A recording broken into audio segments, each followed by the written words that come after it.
Last time on the Natter Chamber, the unnamed ship of mysterious origin has fallen from the stars and crash landed on a mysterious planet that happens to look like a parking lot. The rest of the skeleton crew managed to escape through nefarious means before they would meet their fate on impact, leaving the man who thinks he's their captain behind, going down with his ship, even though it isn't really his. Where did the rest of the crew land? Who's pulling the strings outside these space adventures? Where did that one dude with the weird hair land? And is all this setup really worth it for the yearly Star Wars video? Find out right now on the Natter Chamber.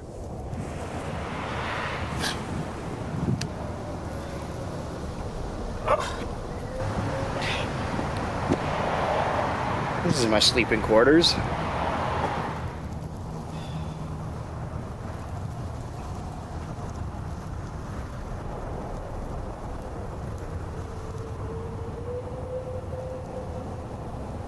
Hi.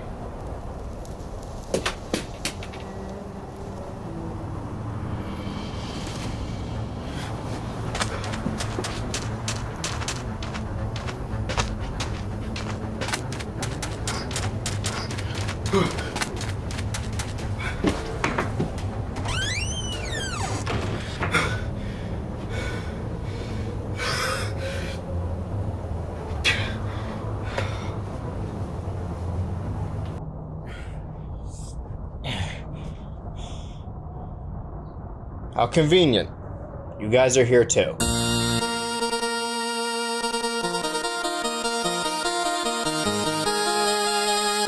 It's Star Wars time again, baby. Last year we talked about a licensed game from my childhood that I could never beat. An unfulfilled story. But then eventually I did get to beat it. But as much as I love the original trilogy and parts of the new movies, this game was a prequel series game. And I have gone on and on about how the prequels suck and how I don't believe the people who keep telling everyone they're good, and everyone had a normal reaction to it. I saw a video that was titled like top 10 worst things the Star Wars community has done, and they ranked made fun of prequel fans up with harassed people until they wanted to end their lives. That's not the same thing. And I'm not trying to make fun of prequel fans. I never really like to make fun of fans. I may make fun of video games or shows or movies or any media, but not the fans. If there's a group of people out there that can enjoy something I dislike, more power to them. I hate most Sonic games, but I have nothing but respect for the community. They're the most dedicated people out there, and my heart breaks a little bit every time there's a new game that comes out that fails to live up to expectations. On a similar note, I don't hate these movies. I just don't think they're good. You can enjoy things that aren't good. I feel like people tend to take critiques of something they like as a personal affront to themselves, which it isn't. A couple videos ago, I made fun of Steven Universe fans getting mad at Uncle Grandpa, and I will continue to make fun of Steven Universe because it's one of my favorite shows. You want to know what show I've been the most invested in so far in 2023? Dana White's Power Slap. And that show sucks. They pull off random schlubby guys off the street who have been slapping their whole lives, whatever that means. And they make them all live together in the slap house, which doesn't actually have anything to do with the slap fights. You know how many times I've wanted my friends, people, my loved ones, to get into Doctor Who because it means a lot to me, and then as soon as they start, I stop them, wait a minute, hold on, let me handpick the episodes first. We're gonna get into handpicking later. But regardless of how I feel about them as films now, they meant a lot to me as a kid. I played the licensed game, I played the Lego game, I read comics, I bought DVDs for the original animated Clone Wars. And I watched it over and over. I collected toys. I loved everything the prequels had to offer. Well, not everything. What's our plan of attack, sir? Follow me. The heroes. Skywalker is the Republic's only hope. The villains. Surrender, Skywalker. The adventure. Gotta keep up! This is where the fun begins. Star Wars, The Clone Wars. Rated PG. In theaters this Friday. If you guys know me, you know I have very specific memories of stuff that really, in the grand scheme of things, doesn't matter. But I distinctly remember getting off the school bus and frolicking in my backyard. Yes, I frolicked. And I picked up a dandelion and I blew all of them off. And if you don't know, when you blow the stuff off of a dandelion and you make a wish, the wish will come true. Except they never did. I blew the spores off and I made a wish. I wish that we would get 3 more Star Wars movies so that we can get a 3rd Lego Star Wars game.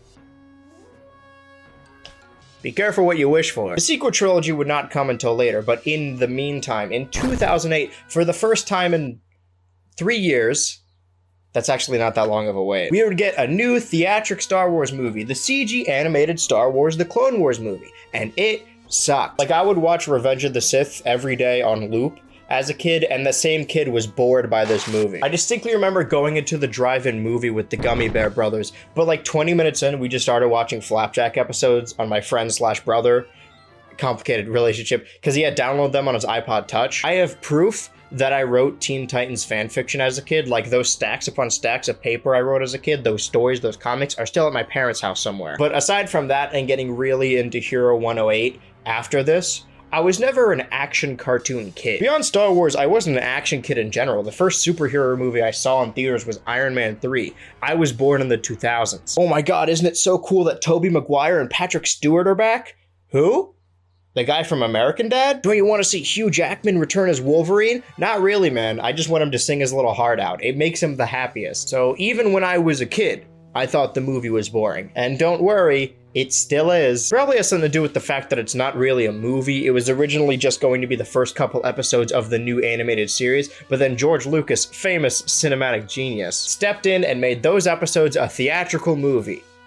Great. Not a great start to your animated series. But then shortly after, the series would begin its run on Cartoon Network. Commercials for the movie would constantly air on Cartoon Network. I'm sure they aired on other networks too, but I remember them on CN. For obvious reason, they were preparing this audience for the new franchise. Because nobody really knew going into this movie that it was going to be a show, least of all the children. That's probably why it's critically panned so much. Also has something to do with the fact that it's not a good movie. They had a Lunchable tie-in, extra cheesy pizza. If you remember Lunchables, they would come with these character cards, and if you collected all 4, you could put them together to reveal an image. Just from the commercial alone, I feel like I could tell this is General Grievous. Like the general silhouette, I get it. Once you put them all together, you also get a sneak peek exclusive movie clip. I wish I could show you the cards and clips here, but unfortunately I don't know where I am, and people aren't as interested in keeping Lunchables trinkets. Not as interested as they are in a different brand of trinkets. But we'll get more into that later. After the movie had aired in August, commercials for the show started airing in September. The tagline, coming to Cartoon Network. We even got to see a sneak peek of the series during the Labor Day Pokemon-a-thon. It was a 14-hour marathon of Pokemon movies and episodes on Labor Day. Side note, this potentially could have been the first time I saw the Darkrai movie that would scare the life out of me and later appear in childhood trauma. No matter what I do, all these videos are always going to be connected. Previews and commercials would air all throughout September. There were even custom logo bumps featuring Star Wars. This was all before the show began to air and got its own brand of nude bumpers. I have to specify every time, it's an unfortunate name, but the Nudes, N-O-O-D-S, are these little white guys. The Nudes era on Cartoon Network was from 2008 to early 2010. Wasn't a whole long time, but people remember these. I remember these. This was my era. These are called Nudes. Nobody knows that because it's a bad name. There were some cool commercials like the General Grievous analysis and the Droidica playing soccer. All right, I'm gonna do this again, and then for whatever version you're watching, it's gonna be a different take.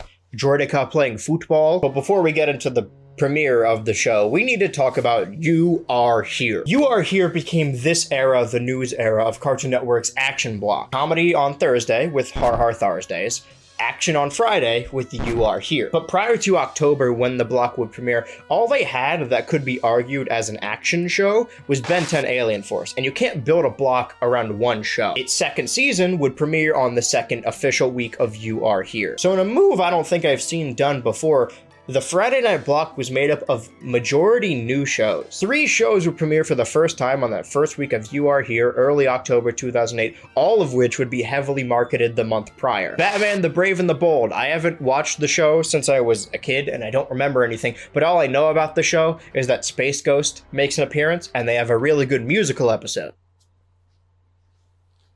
Maybe I should watch this show. And the other show, aside from Batman, Ben 10, and Clone Wars, being The Secret Saturdays. I've never seen a single second of the show, but I distinctly remember core memories the way they promoted the show. They would air these fake found footage recordings of families or kids going about their day, but each one had a different cryptid. And as someone who would also frequent the internet around this time, a lot of them are edited like those Screamer videos from YouTube back in the day, so I was on edge. Look very carefully at the camera so you don't miss it while a giant monkey jumps around. Put a circle around it. Do you guys see it? It's hidden in the background. Can you see it? The CG doesn't even look that bad. It's not, like, good, but I expected it to be way worse. But maybe I'm just being defensive about the things that scared me as a kid, like in the childhood trauma video. I'm gonna be talking about this a lot, because these things scared me, and I forgot to talk about them. They presented all of these commercials like real found footage, and they all end with the link to cryptidsarereal.com. So, like, creepy Komodo dragon runs toward small children he can eat in one bite as their dad screams helplessly. Okay. Maybe I'm exaggerating. Also, I'm kind of an aficionado when it comes to cryptids. In school, in grade school, we had mandatory like reading. So every time we would go to the library, which was like every week, we would have to take out a new book and read that book. And because I didn't like anything that was mandatory in school, I didn't actually like reading. So I'd pick graphic novels or books that had a lot of pictures. It just so happened that the books that had the most pictures that were cool to me were these cryptozoology books. And I read every single one of them. And then I got obsessed and I would always look out the window like, oh man, where's the Thunderbird? Also, Amulet slaps. I just wanted to let you know, as the expert, Komodo dragons are real. Like, they exist. They're not cryptids. It's a real creature. They had one on Jesse. One of my all-time favorite marketing campaigns for a show to this day. Only worth bringing up because I remember more of these commercials for a show I never watched than the entirety of the Clone Wars series. You guys are never gonna guess what I'm about to say because it's something I very seldom talk about. You Are Here, and by extension Star Wars The Clone Wars, would premiere Friday, October 3rd, 2008. But on October 2nd, the day of their comedy block, Har Har Thursdays, they would do a special broadcast changing the name to Star Stars Days. They would air straight to DVD Star Wars parody thumb movie Thumb Wars, wink, followed by an episode of Total Drama where Lindsay got eliminated by the bike, wink, and then later on Adult Swim, they would air the Family Guy and Robot Chicken Star Wars specials, wink. Someday, the day will come where I've talked about everything revolving around this one night. That day is not today. Does anyone want to see a Flapjack or Chowder retrospective? Would anyone want that? But then, the next night, on the premiering block You Are Here, Star Wars The Clone Wars would air its first 2 episodes back to back. But how are they? Yes, we're getting into the actual review now. These intros are taking longer and longer. They're birds? I hear birds. What kind of creatures are on this planet? The thing that people tend to praise about the Clone Wars series is how it changes enough things and adds more context to characters without retconning anything. Anakin isn't a psychopath. He's actually a good friend, like how Ben described him in A New Hope. Padme is a character, and the clones have souls. They can make all these changes because they're movie adjacent, but they can't change anything big. They still have to follow the framework set up by the movies. There is some stuff that they just cannot change. And the first episode features what I like to call war crime Yoda, and I vehemently disagree with this interpretation of the character. God, I sound like a fucking dork. In the original trilogy, Yoda's just like a little guy, but he's also a wise sage. You get the feeling that he could kill anyone with the wave of his hand if he wanted to, but he doesn't. Jedis aren't pacifists, but they are keepers of the peace. It just so happens that in these movies, keepers of the peace means war generals. I thought it was cool as a kid because he flipped around in the video game and I had toys of him with a lightsaber. I'm like, oh, green, like him. But as I grow and mature and understand the original films more, it seems so much more like a slap in the face. So this episode already has a lot of heavy lifting, pun intended, to make me like war crime Yoda. And it does. Kinda. This episode is such a simple little story, but I think it excels because of that. Because it's more of a character study than a fun adventure. I'm not just watching the first couple seasons because I want to understand why Kid Me didn't like them, because by all fronts, he probably should. I feel like I understand him. I'm also watching them because I've tried to watch this series multiple times to no avail, constantly starting and stopping and being like, I don't really like this. So much so that I eventually resorted to doing like these watch guides that people make, like, oh man, all of Clone Wars isn't good. These are the episodes you need to watch. But I feel like the guides are often wrong because they focus on like the epicest episodes. Like, I'm sure the episodes they picked are very badass and epic, but sometimes you want an episode that helps to reintroduce characters. This episode has very little to do with the first season, but I think it was the right choice of first impression.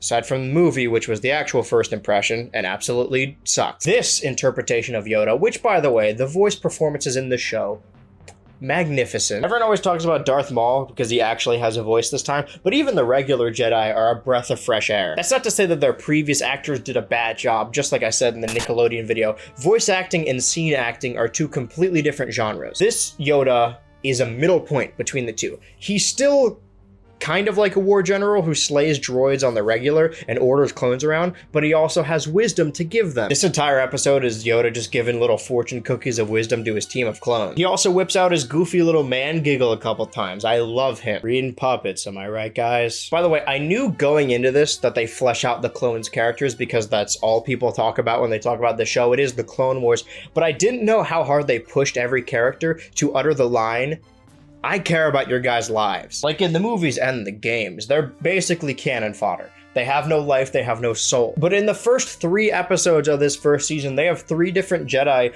all say something along the lines of, hey, your lives matter, and you aren't cannon fodder. And I believe them. We don't really get to flesh out the clone characters individually in this one as much as they flesh out the concept that they are in fact different. They look the same, but in the eyes of the Force, all their auras look different. Anyway, let's cut down some droids.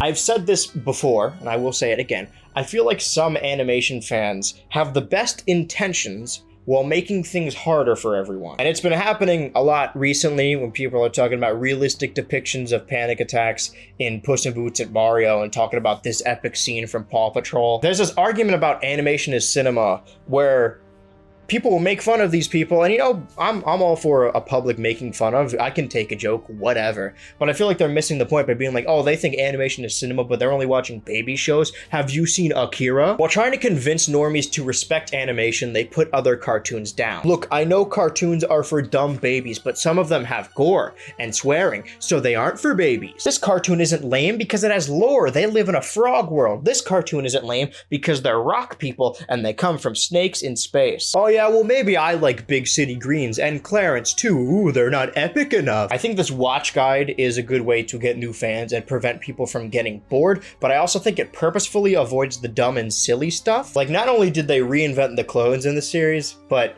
oh, the droids. Find Master Yoda. What does he look like? He'll be the small, shriveled green one with the lightsaber. Small, huh? Don't worry, Supreme Leader. We'll take care of him. That's Ventress, by the way. She has a cool design, and we'll talk about her more later, but right now she's pretty unimportant to the episode. We're too big to fit in there. No, we're not. Watch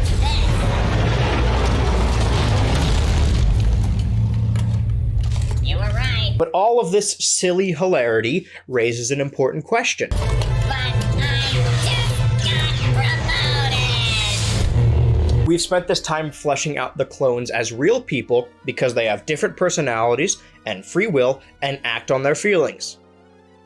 So what about the droids? Even the super battle droids are just like lower pitched droids. Have we actually ever heard them talk before? Like, accidentally, by making them sillier, you have planted this idea in our heads that they have personalities and free will and are alive and feel pain. We hear them cry out in pain as Yoda chops them down like overgrown grass. This isn't even new, by the way. All the droids we have met have free will and feel pain, but for whatever reason, they aren't allowed in bars and are sold into slavery. The worst parts of the movie Solo, A Star Wars Story, is that this comes to the front and there's a droid who's like, hey, I don't want to be a slave my whole life and I want equal rights. And all the characters like laugh and they're like, oh, you, what? Your favorite character, Han Solo, completely okay with slavery.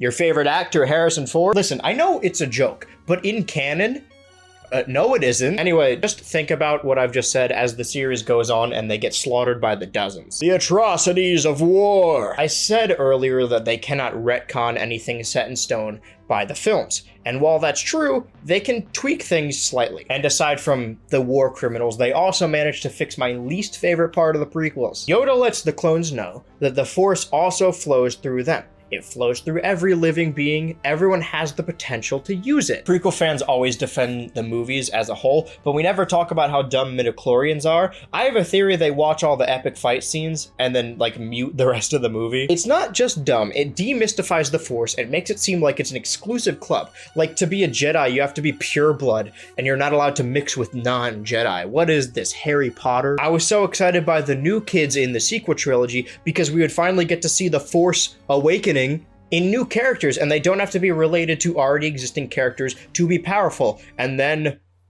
somehow, speaking of the sequels, this show implements a Jedi classic where Yoda lifts some big rocks. Gotta have the Jedi lift some big rocks. It's their favorite activity. Anyway, I like this. The show is starting to win me over, and it's episode 1. I like to make jokes about things being cheap or looking cheap, but that's just a joke. I don't think it's a fair criticism. At least it's not a fair criticism of the showrunners, if the show has a very low budget. But like, it's Star Wars. Well, the first season is more boring than the latter seasons, and we'll get into that later, but I find the first season really charming because they definitely have no faith in this show. I just wanted to explain why most episodes take place in Grey Corridor or Beast Wars Desert Landscape. By the way, I'm very excited for Rise of Beast because I was never a big Transformers fan, but due to my friend's intervention at a young age, I am a Beast Wars fan.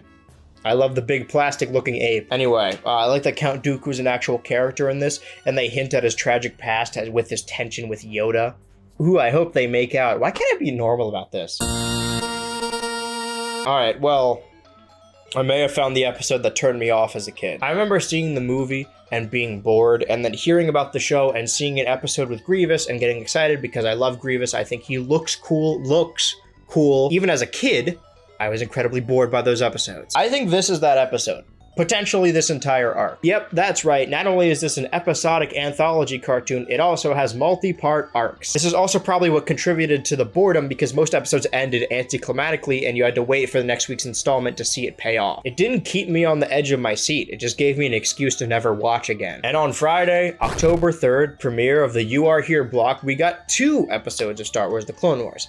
But I already said that. The Yoda one, and the first part of a 3-part arc. It's just a little generic. I like that we take a break from shooting each other in corridors to have a horror sequence about dying in the vacuum of space. It's also kind of a Plo Koon episode, and when you play the video game in toys as a kid, all these characters seem different and cool, all the Jedi characters, and then you watch them in the movie, and they get, at most, 1 line. I've heard from a lot of people that Plo Koon is really cool in this show, but I really hope they weren't talking about this episode, because he sounds like any other Jedi character. He has a cool line about clones not being expendable and them being important to him, but we just got that. I appreciate it, but if you watch these on that cold October day, it just happened like 15 minutes ago. Speaking of which, this is the first official episode that actually aired as an episode that we have focused on Anakin and Ahsoka, and I don't feel like their rapport is quite figured out yet. Like, neither of them talk to each other like people. Later on, we get good Anakin episodes and good Ahsoka episodes. As of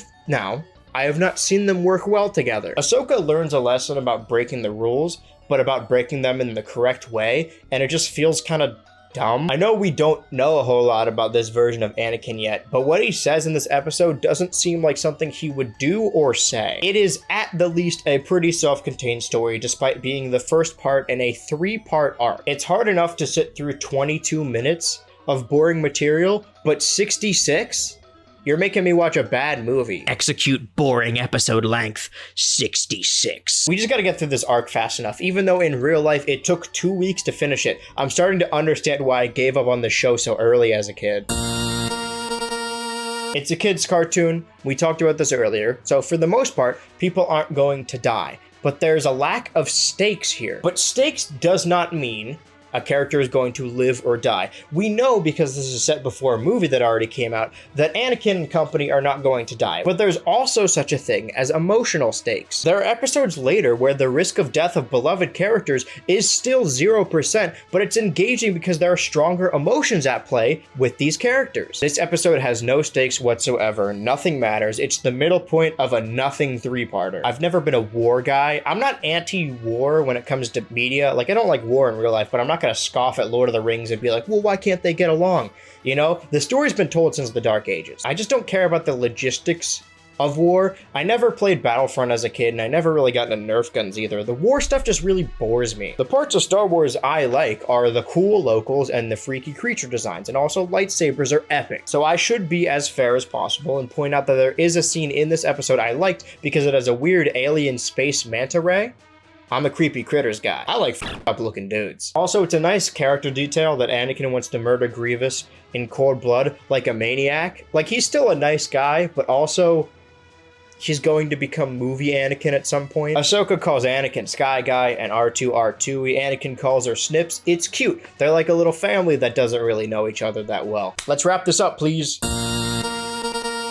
Thank God. A more interesting character. Like I said, I've heard a lot about the show. I've seen people post about it, make videos about it, do like fan cams on TikTok of Anakin and Obi-Wan. So I've seen clips of Anakin and Obi-Wan being more likable and being good friends to each other. But what was a real pleasant surprise is how Padme turned out to be my favorite character in this show. First off, she's an actual character here, which is nice, and she wants to prevent the war more than she wants to win it, and I think that's a really cool detail. Also, maybe everyone already knew this, but I don't know if I'm breaking ground or whatever, but the trio of Obi-Wan, Anakin, and Padme is infinitely better than the two Jedi and Ahsoka. At this point, like through most of season 1, it feels like two completely different shows. Like Ahsoka's off doing her own thing, and she's good at it, but she doesn't mesh with the main characters. I want to make it clear that I don't hate Ahsoka. I think a lot of people really hated her when the show first started. I just don't think she has chemistry with anyone else on the cast. We get fun little adventures of Obi-Wan and Anakin being pals, and with the context of when this came out, the last Star Wars installment was Revenge of the Sith.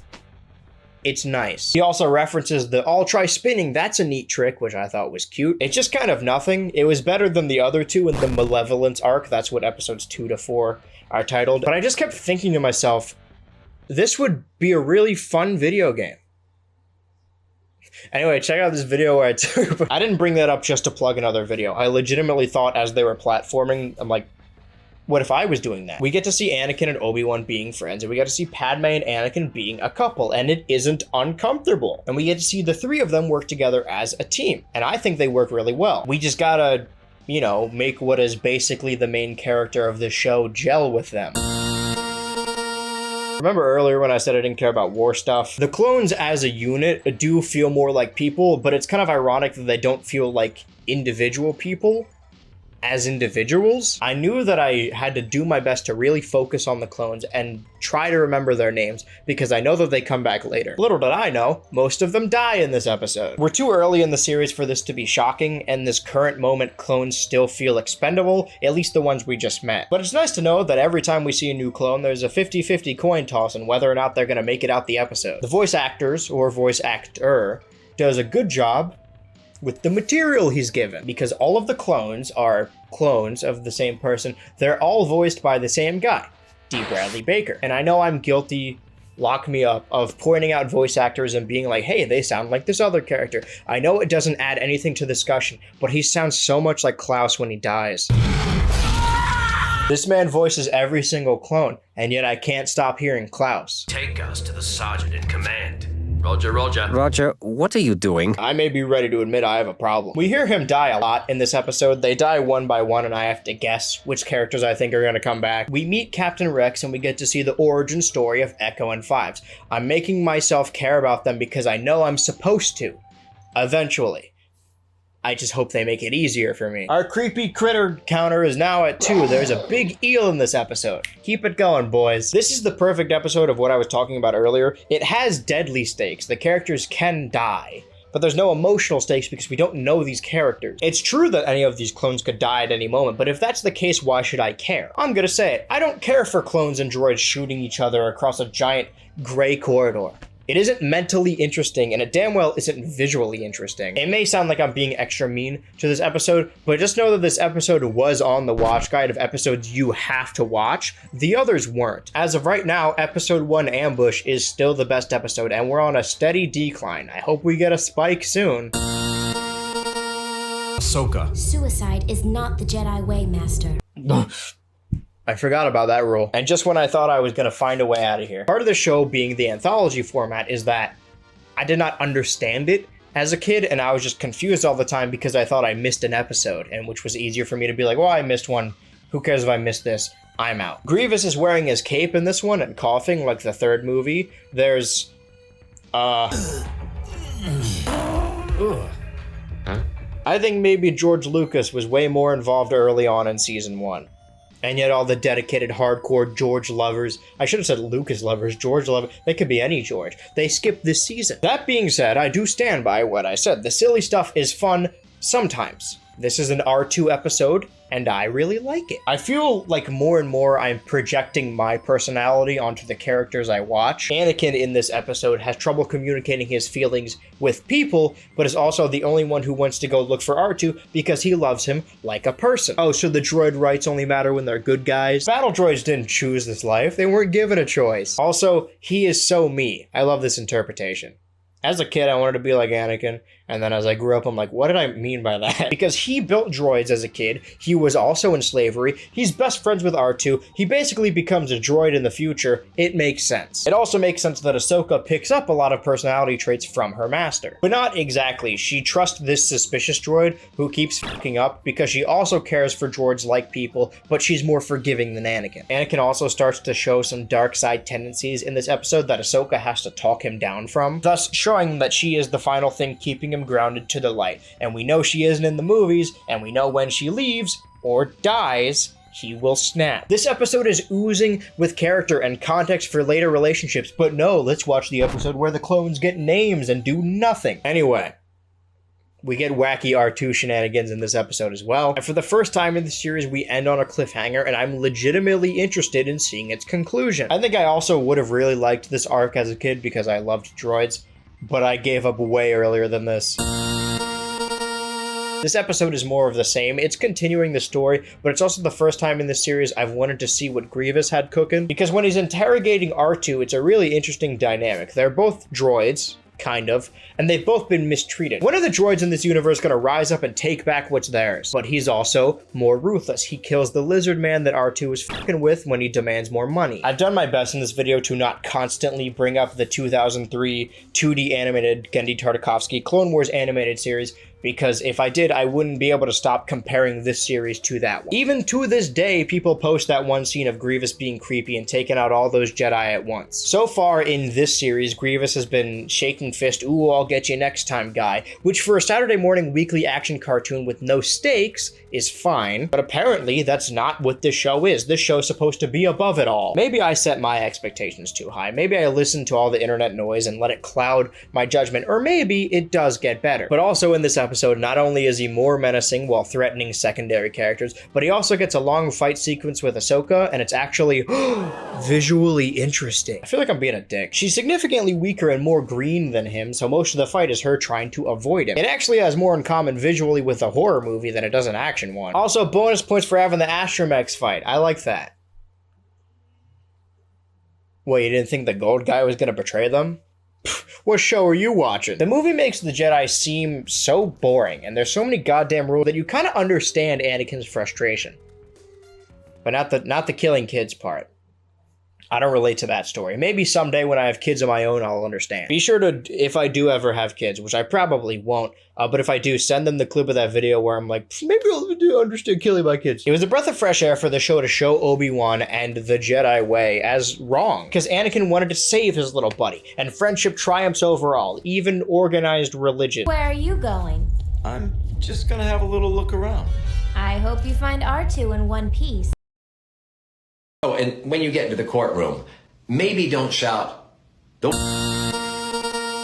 Star Wars The Clone Wars is an animated adaptation of what took place between the movies Attack of the Clones and Revenge of the Sith. They can tweak aspects slightly, but some things are beyond repair. We got our first Jar Jar episode, and yes, I said first, Jar Jar, Padme, and C-3PO visit a planet unarmed because Padme knows and trusts the people who live there. But the residents of the planet have been abandoned by the Republic and are going hungry, so they feel as though they've been betrayed. So they side with the Separatists as they promise them food and security for them to lure Padme to this planet. Padme is obviously upset by this. She believes the Separatists are not to be trusted, but their people are hungry, and they need to make tough decisions in time of war. Hold on, wait a minute. Is this a political story with actual tact? I've seen a lot of people defend writing of the prequel movies as a political allegory, which, Okay, that may be true. Doesn't make Palpatine's plan any less stupid. In this episode, he implies that Jar Jar isn't set out for diplomacy,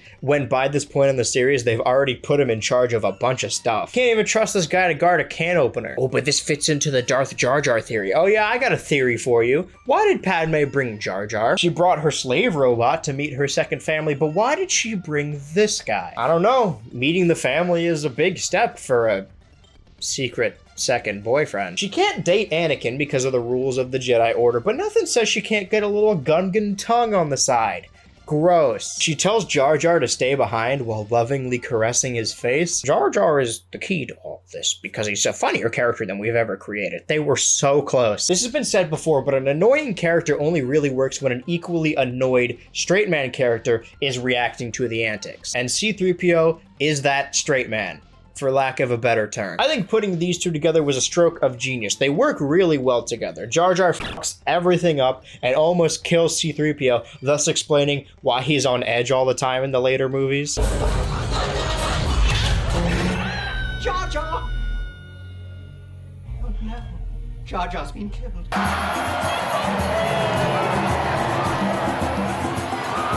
Jar Jar pretends to be a Jedi to trick the Separatists. The only saving grace for this episode, potentially, was the dynamic between C-3PO and Jar Jar, and then they split them up. Yay! We'll get into the Separatists in a sec, but check out this crab droid. For most of my life, I never thought this thing existed, but it's appeared in every single one of my Star Wars videos so far, which is 2, but still. This has been said a lot about the prequel movies, but the Separatists, and to be fair, Jar Jar, seem to be based on stereotypes. Like, as a kid, you don't notice it. But Queen Amidala herself.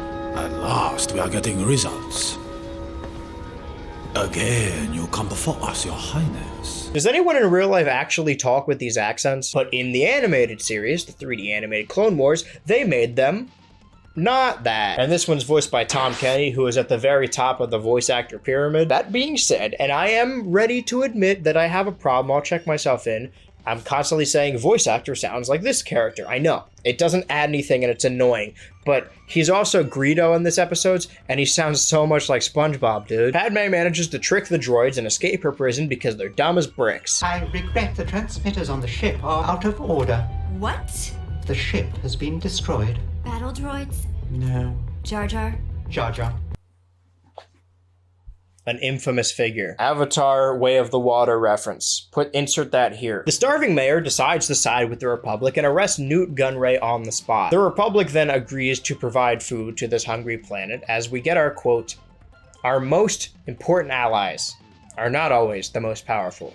Side-eye, Jar Jar. I didn't think they could do it. They made a Jar Jar episode that wasn't incredibly annoying because after the first act, he doesn't really talk. And I'm not purposefully being a contrarian saying I don't like the droids but do like Jar Jar, right? I'm not that bitter. I just really like the Padme stuff. I think she's the best part of the series. It also just kind of turned out that the plot I really like happened to be the B plot of a Jar Jar episode. The first Jar Jar episode, there will be more. It really is insane how many characters Ahsoka has chemistry with that aren't Anakin. I thought going into these next 2 episodes that it was going to be a 2-episode arc because that's what the goddamn watch guide says. But no, it's not. It's actually a 3-part arc because this episode takes place immediately after the Jar Jar episode. The watch guide lies. You guys need to watch the Jar Jar episodes. Matter of fact, only watch the Jar Jar episodes. Skip all the other ones. As much as I'm starting to disagree with this watch guide, it is smart to skip the Jar Jar episodes if you're trying to convince people that, hey, this makes the prequels look good, because people don't like Jar Jar. What I really like about this arc is that every part, the 3 parts, they all feature a different cast. This time around, we get Ahsoka, some clones, and Luminara. Also, Prince Charming looking dude. I don't trust him. And I've never been wrong yet. Remember when I guessed the gold guy? We're still at the point now where I'm only really interested by the Jedi, and I haven't really found a clone I like or identify with. I don't even know the names of the clones in this episode. I'm sure there's a wiki somewhere that says them, but that's not the same. That was my opinion as a kid.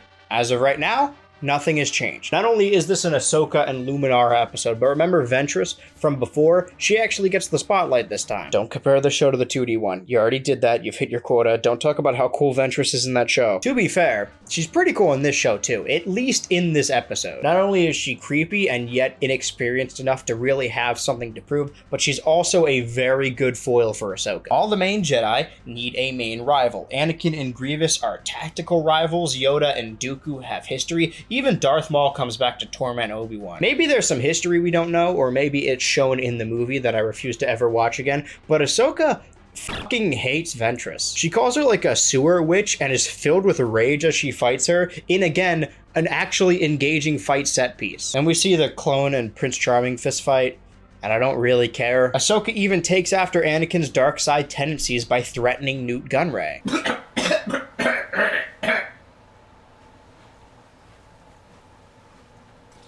I think I swallowed some kind of weird alien space bug, and now I'm gonna sound like this for like this quarter of the video. And it's not because I'm sick, it's because I swallowed a space bug. The things I do for you people. And by the way, Newt Gunray, the secret MVP of this episode. Last episode, the best thing I could say about him was that he wasn't racist. He's an actual character in this episode. They fit more characterization into these 22 minutes than the trilogy did in 3 movies. That's what trilogy means. He is greedy and he throws around his immense wealth to get what he wants, but when that doesn't work, deep down, he's just a coward. But in the end, he does manage to escape because Prince Charming betrayed the Republic. Oh no, who could have seen this coming? But then Ventress kills him. Probably because they realized they accidentally made him look like a Shrek character, and they didn't want to use him anymore. Boiler room fight, a really good fight with all 3 lightsaber wielders. Luminara is proven wrong in her ideology. Ventress cackles, ooh, I'll get you next time. But their failure just strengthens Ahsoka and Luminara's bond. This is the first, what I like to call background Jedi from the movies that I've actually begun to like in the show. Like, Plo Koon looks cool, and it's cool that they made him talk, but he doesn't really get to do his own thing. But that's pretty much it. I know it seems like I didn't have a lot to say about this episode, but that's just because it's relatively simple. And honestly, when things are bad, I have more to say about them through complaints than I do just like, this was a good episode. I think it could potentially be my favorite episode so far. It has its low points, but so did Ambush, and that was my favorite prior to this. I think it's just a staple of season 1. That's kind of why I'm doing this video. Luminara has some cool back and forth with Ventress because she's technically more experienced. So the 3 bounce off each other really well. Also, Newt is goofy and I like it. What are the odds another episode comes around that I like and it also features a background Jedi that I didn't care about before? I'd say like 30-70, right? I legally have to tell you guys when I have a bias because, as everyone knows, any internet reviewer caught with a bias will be dragged into town square and publicly executed. My favorite Star Wars toy as a kid, aside from Max Rebo, because he was a cool blue elephant man who played the keyboard. I didn't have a Han Solo or Luke Skywalker or even C-3PO toy as a kid. I had a Max Rebo toy. That was my first Star Wars toy. But no, aside from that was Kit Fisto. In the games, in the cartoon, as a toy, I just thought he was cool. Ironically, I'm the one who sounds nasally now, but then Mr. Plinkett called him gay, and I'm like, oh, dang, I guess I can't like him anymore. But also, he isn't a character in the movies. He's set dressing. Same thing with Grievous, but to a different degree. I thought Grievous was really cool in the extra material, like the games and the shows, and he does appear in the movies, well, more than Kit Fisto, but he's significantly more lame. This episode is a creepy descent into the personal lair of General Grievous by Kit Fisto and his old apprentice, as Grievous programs the building to kill them. Also, the Q-tip guards are in this. I love those guys. Remember when we talked about personal stakes earlier? The reason I was really drawn to Ventress as a villain is because obviously she has a cool design, she looks cool, but you understand what she's feeling and what she's fighting for. She's got something to prove and she's worried she's expendable. I thought that we would only get villain characterization out of her and maybe Maul later. I was hoping to find Grievous creepy. What I didn't expect was that I would feel for him. Like Ventress, Grievous has something to prove to Dooku in this episode, as Dooku threatens to let him go if he doesn't kill more Jedi. And that's fair. I mean, he's got a collection of lightsabers and his whole lair is basically a Jedi graveyard. I like that they kind of wrote it into the show that in the previous cartoon, he was constantly killing Jedi, and in this show, he hasn't killed any. So they're kind of like meta-contextually being like, hey, pick up the pace, as well as a proverbial graveyard for the man he used to be. If I hired this guy, I'd be pissed too. We drafted you because of the 2003 cartoon. Why aren't you doing that anymore? Do the spider thing. But he does do that. We're so back, baby. Grievous heads stay winning. We get Crafty Grievous. We get Weird Crab Walk. Also, he sits in his room and watches the Jedi through his cameras, Five Nights at Freddy's style. Also, bonus points for having this rideable devil lizard thing. The creepy critter counter is now at 3. I sure hope we break double digits, and I'm confident we might. I can't say confident and then say might. I have to say confident we will, or maybe we might. And he's got a sassy medical droid. I'm easy to please. Kit Fisto, like Yoda and Plo Koon, is shown as significantly more wise and not just a heartless war general. And I'm happy because as a kid, I loved Grievous and Kit Fisto. I would have loved this episode, but you know, I gave up. Of course, there's the other Jedi, his apprentice, that we know doesn't appear in Revenge of the Sith, so anything could happen to that guy.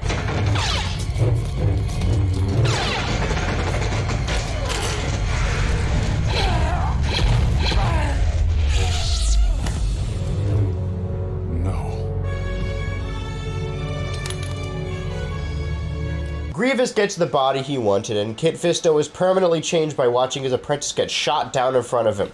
Good episode. Best episode so far? Best episode so far? Where's this Grievous been? Sometimes you just need a silly episode to wash the taste of horror out of your mouth. I don't understand why filler is such a dirty word. Like, you don't want to see your characters hang out and develop slowly over time in a low-stress environment? Couldn't be me. It would have been a cute little short episode, but instead it's 2 kind of okay episodes that would be significantly better if they were just fused into one. They don't all have to be arcs. We can just have short installments sometimes. Instead, all those poor kids had to wait a week. Do you know how long a week is to a kid? Like 1,000,000 years. And the worst part is that the quality isn't even split evenly down the middle. All the good stuff is in the next episode. This episode is really just here to set up the next episode that I kind of like. It's mostly boring. I mean, I like the pirates, but I like all pirates. I like seeing Obi-Wan and Anakin go on one-off adventures together and be friends, but it's not a one-off if it's 2 parts. I'm gonna call it audible here and put our critter count up to 5. Obviously, there is a big bat monster that our blue lightsaber boys gotta fight / escape when trapped in a canyon. This next one is up for debate, but I really wanted to count it because I think it's silly. There's just like an alien UFO in this episode. Like, I know, the series is full of aliens and spaceships, but they all have their own unique designs. This is basically just like a Roswell UFO. I mean, we know that E.T. canonically exists in the universe, but then there's also Star Wars costumes in E.T., so does that mean that the hazy memories from humans' last lives manifested themselves as movies? It does take place a long time ago. Is the Roswell UFO the E.T. people from Star Wars universe set in our past? But more importantly than that, are Padme and Jar Jar f***ing on the side? You see what this is doing? I'd rather talk about this nonsense than the actual episode. We could talk about censorship. It is my job to talk about shows made for children because I'm mentally ill. I mentioned in March that if a TV show ever says, "I'm gonna destroy you," the writers wanted to say kill, but the censors would not allow them. I thought my hypothesis was shattered into pieces because they say kill all the time in this show, like it's going out of style. But they also partake a lot. And then in this episode, Anakin calls all the drunken pirates, which is true, but you can't say that on the Cartoon Network. I'm gonna let you guys in on a secret mission. Ever since I talked about the thumb content, which that in and of itself would just side stuff while I was working on the Total Drama video, so both of those things combined, I've been very interested in this era of Cartoon Network. Gumball, Regular Show, and Adventure Time are all fantastic shows, and I have my fair share of nostalgia for all of them, but everyone talks about that era. Nobody talks about the nudes era.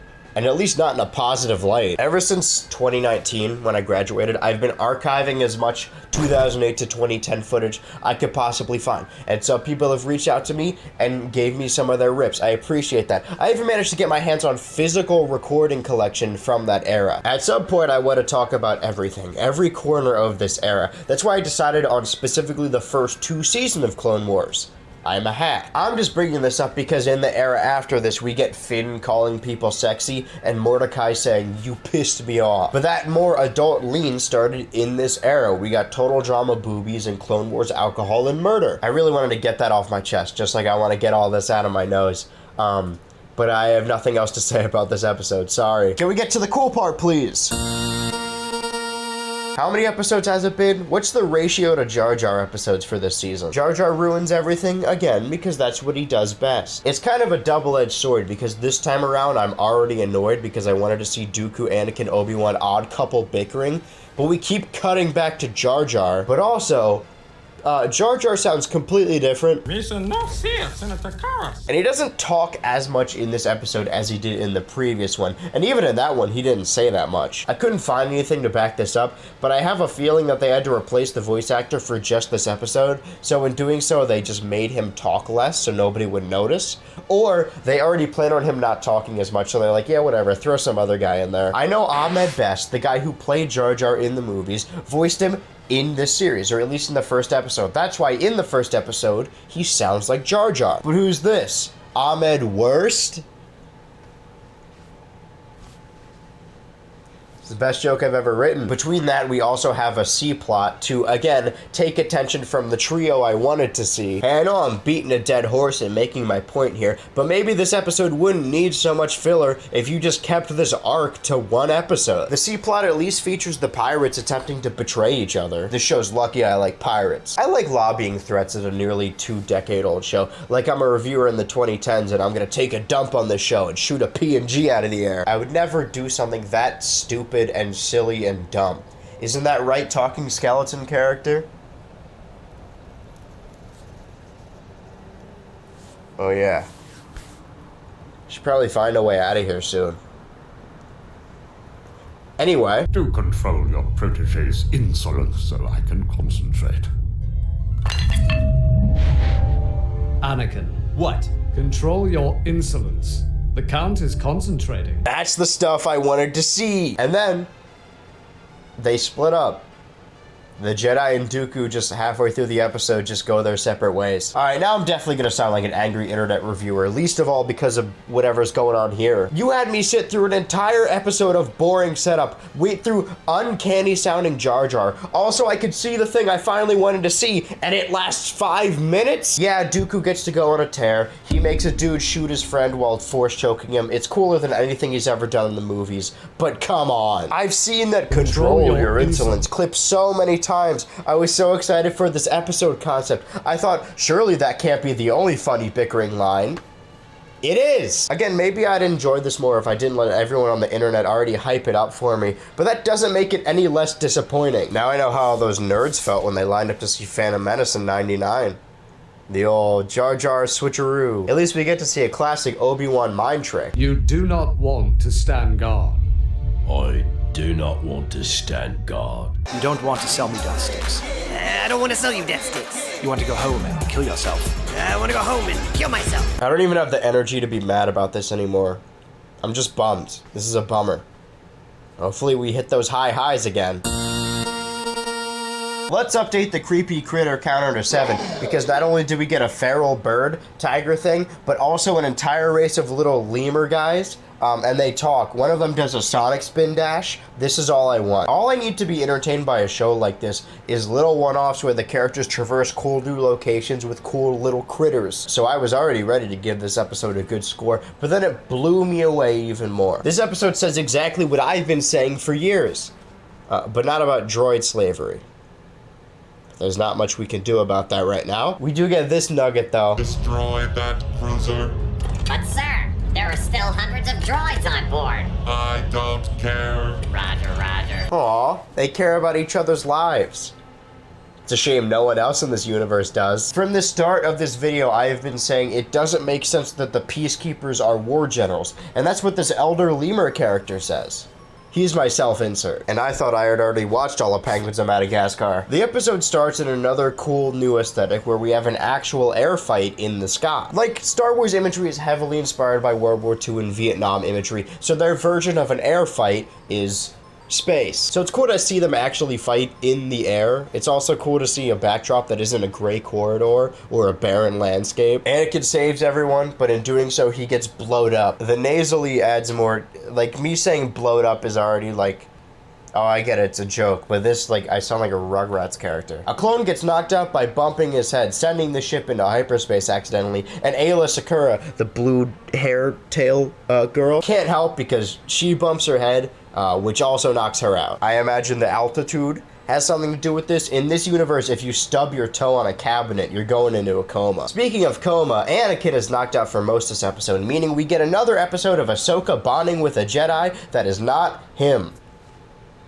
I sure hope they interact in an episode someday. Aayla Secura is the Jedi of choice this episode. At first, she seems a little derivative of Luminara and her relationship with Ahsoka, but Aayla has more doubts. They crash land on the Lemur planet so they don't have to crash into a star.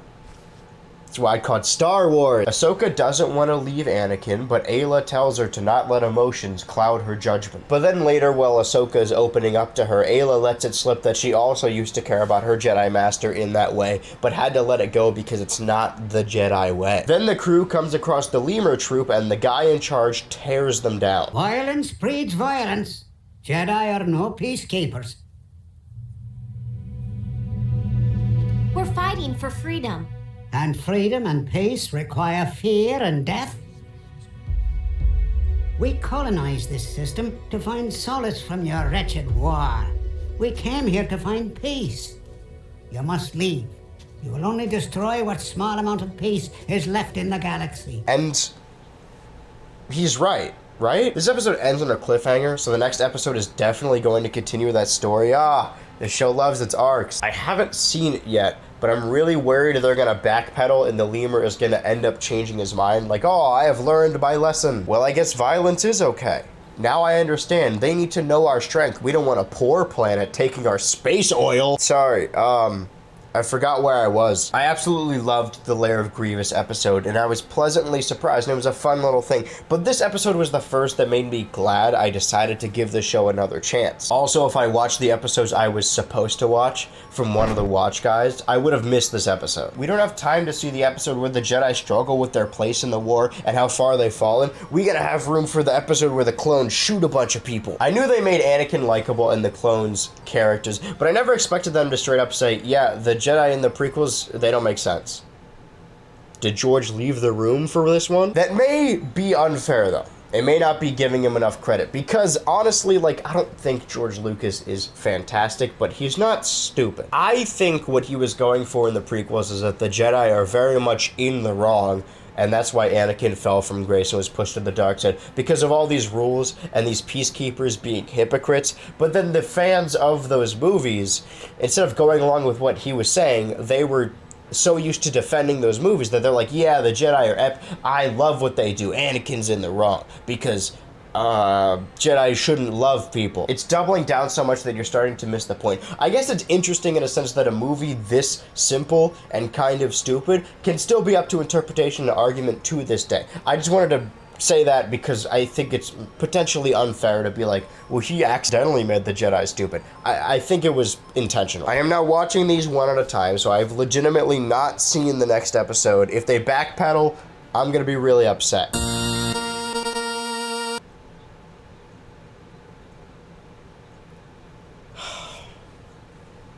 Well, I am General Lockdurd of the Separatist Alliance. Using clips from the same Community episode over and over is bad enough, but using the same clips I already used, I can't. That's too far. Now I feel how strawmen feel. Because in the first part, Lead Lemur says, I don't want to fight in this war, we have no place in this war. And then when the Separatists come to his doorstep to slaughter them, he wants to stay. If we die, it is meant to be. F***ing what? I know he's supposed to be wrong here, but it doesn't even track with the episode right before this one. I have no place in this war does not translate to, oh, I have to die now, I guess. Oh, well. You can run, and you can defend yourself. You just don't have to become a battalion general like the Jedi. The Separatists have invented a nuke.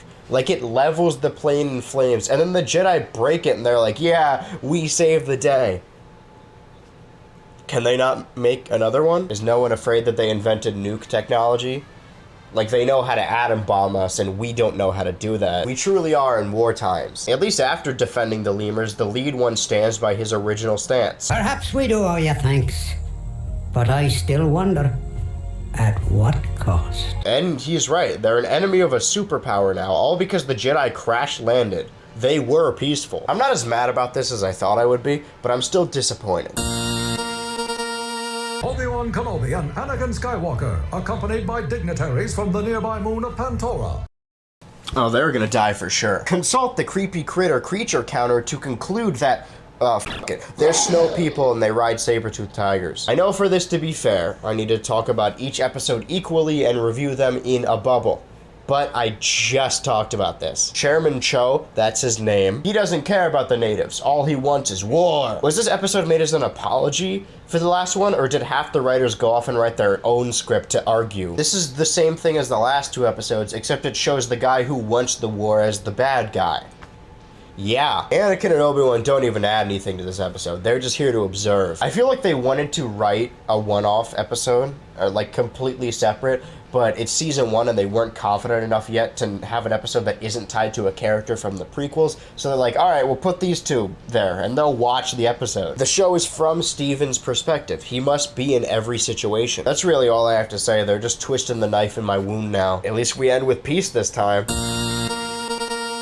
The Jedi and their legion of clones are mounting an attack, but are caught off guard as it seems like their enemy knows their every move. They deduce that someone close to them must be working with the enemy and giving them intel, so they must find this hidden enemy, this secret villain, this phantom menace. Don't worry, Obi-Wan. I'm sure no one in this room will ever betray you. I also like that they never once consider R2. Like, if this is the first piece of Star Wars media you've seen, it kind of seems like it is him. The camera keeps cutting to him as they're talking about the hidden enemy. I know that R2 isn't a double agent, but I've seen all the movies. They haven't. Gunship, come in. Hawk, we need an evac in the South Tower. I'm not touching that. Anakin and Obi-Wan decide to sneak across enemy lines to get answers for themselves, and by sneak, I mean go head first in their uniforms. All Cool Ventress is in this episode. I love her. It turns out that the hidden enemy was just one of the clones, a clone that dresses suspiciously more like a stormtrooper. But this is the first episode I've watched with an actually good A and B plot dynamic. Like, every time I thought to myself, I wonder what's going on with the other guys, it immediately cuts to them. And it's a marked improvement from Jar Jar shenanigans steamrolling a character I like. I'm not interested in the clone plot, or at least I wasn't. The clone that betrayed them didn't do it for money or for power. He did it for freedom. He did it because he's tired of following orders from people that he was birthed to follow. He exists to fight in a war that he has no stake in. He exists for combat, but he wants something more out of life. But it's okay, don't worry about that, because he's a bad guy and now he's in jail forever. Yay! Clones are weird, right? Like, I understand why Palpatine wanted an army of mindless drones who can't think for themselves, but why does nobody question this? Why does nobody care where they came from? So far, I haven't been super into the clone plots. At least this one had some intrigue. But I can only handle the same guy doing the same voice talking to himself for so long. Isn't that right? Talking is... Yeah, I know he's not here. And it's not D. Bradley Baker's fault at all. He does a fantastic job in a situation. Have General Loathsome delay the Jedi as long as possible. General Loathsome? Does he work for Darth Yucky? Speak of the devil and he shall come. We get Padme and Jar Jar on another romantic vacation visiting their shared home planet. They already have so much in common. I just punched myself in the dick. I don't know what could have changed mid-season, but I feel like my complaint about the backdrops being lifeless and boring has kind of petered out. The skies above Naboo look like a painting where you can see the brushstrokes in the air. And this isn't even the first episode I've noticed this. It's just the episode where it looks the best and I had to say something. Even the Windows XP background looks pretty. I have no idea how they did that. It's kind of weird. I have no real nostalgia for these movies anymore because I don't like watching them.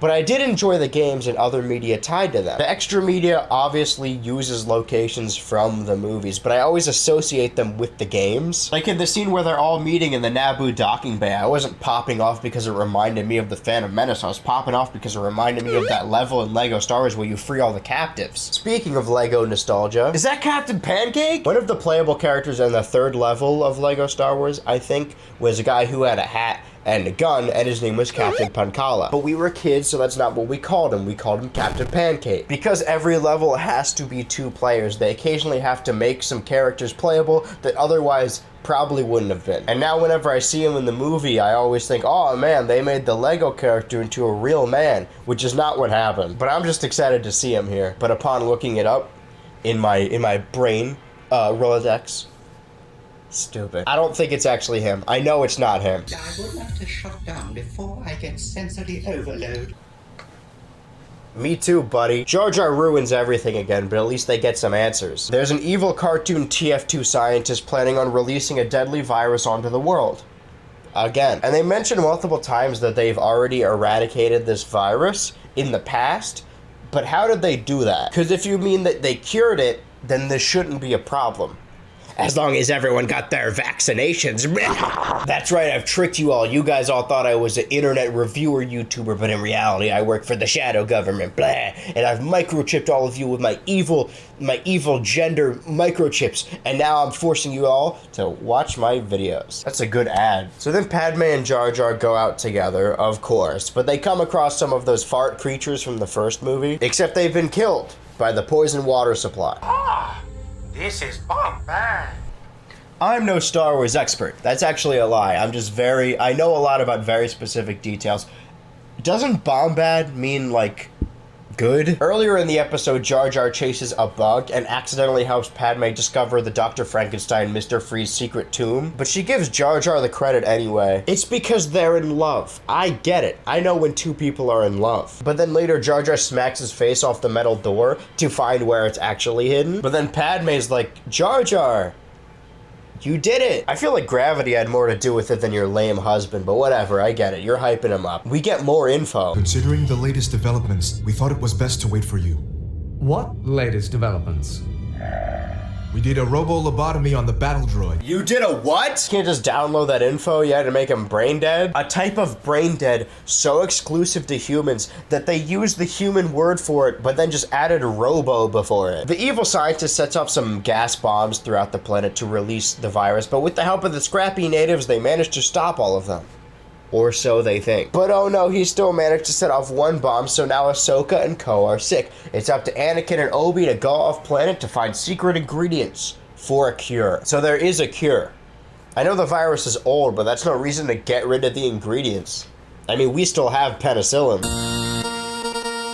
I like this one. It's fun and inventive, despite technically being the second part of a two-part arc. I know if I saw this episode as a kid, I would have dropped Anakin like a wet rag. Sometimes executives or writers will add cool kids to predominantly kids media because they think kids will want to see other cool kids, when in reality, kids will most likely idolize cool adults. When I watched The Phantom Menace, I didn't want to be child Anakin, I wanted to be Captain Pancake. But in this episode, we meet a character named Jabo, and he's my favorite character now. He's a kid who lives alone but has reprogrammed an army of abandoned droids to hang out with him and serve him. Now, this is no different than the rest of the droid slavery prevailing out throughout the universe, but these guys are battle droids. If I knew this existed at the ripe age of 7, I would have made a conscious decision to dress more like this kid. You wanted to hang out in the kids next door treehouse with all your friends. I wanted to be alone on an alien planet with just robots. We are not the same. Anakin was the second best thing. He was really hot. We do get to see some of Anakin's droid obsession come through as he's talking to Jabo, but he does also slash down a bunch of battle droids that weren't fighting him. So, one step forward, so on and so forth. Look at this guy, he's got a Sharpie smile drawn on his head. I love this guy. But don't worry, I know that plot seemed a little too interesting, so we occasionally cut back to a dying Ahsoka. But also don't worry, because she doesn't have to die alone. Jar Jar shoots at her, which exposes Padme to the deadly neurotoxin. Thanks, Jar Jar. The Jedi explore the planet they went to find ingredients for the cure, and eventually come across a wild old homeless man who warns them that the planet is haunted and that nobody can leave.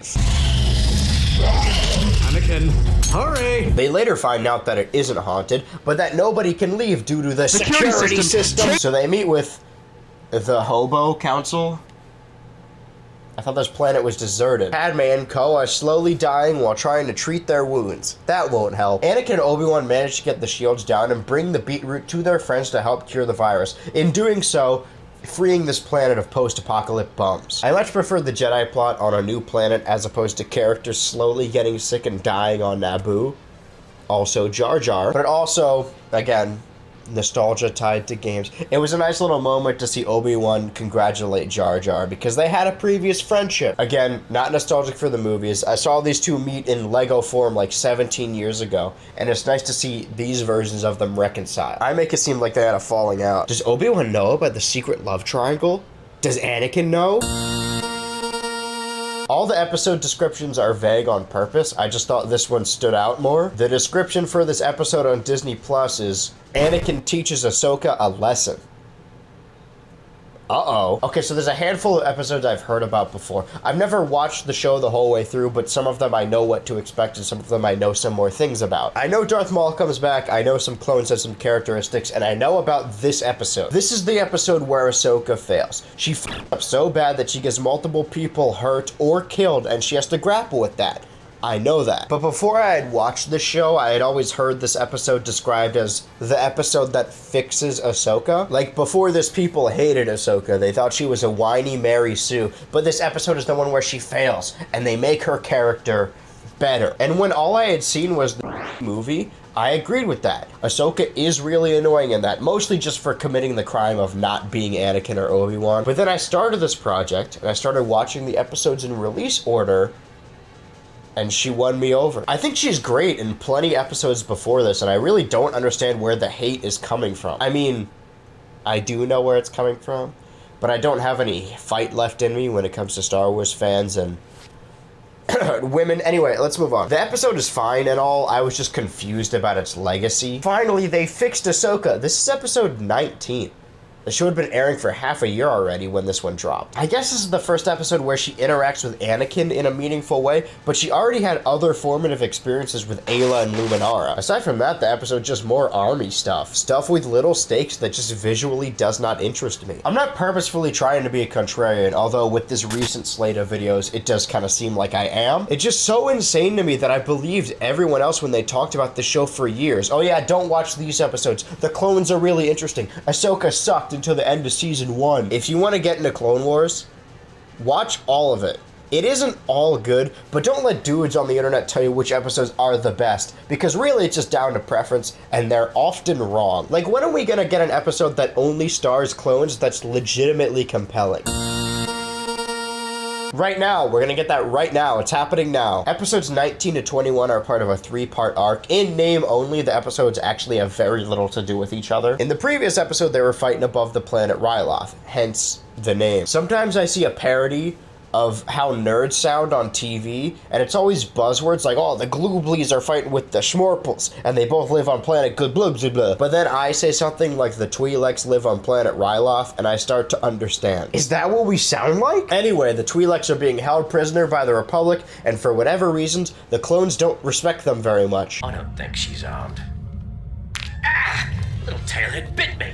They even have their own slur. These guys are all the same. They're beneath us is really big talk from people who are all legitimately the same and are treated like second-class citizens in every movie. Those who live in glass houses. But the heart of this episode are the 2 clones that I actually bothered to learn the names of. Mostly because I like this episode, but partially because their names are Waxer and Boyle. They get separated from their squadron and come across the child Twi'lek all on her own. There's a recon unit.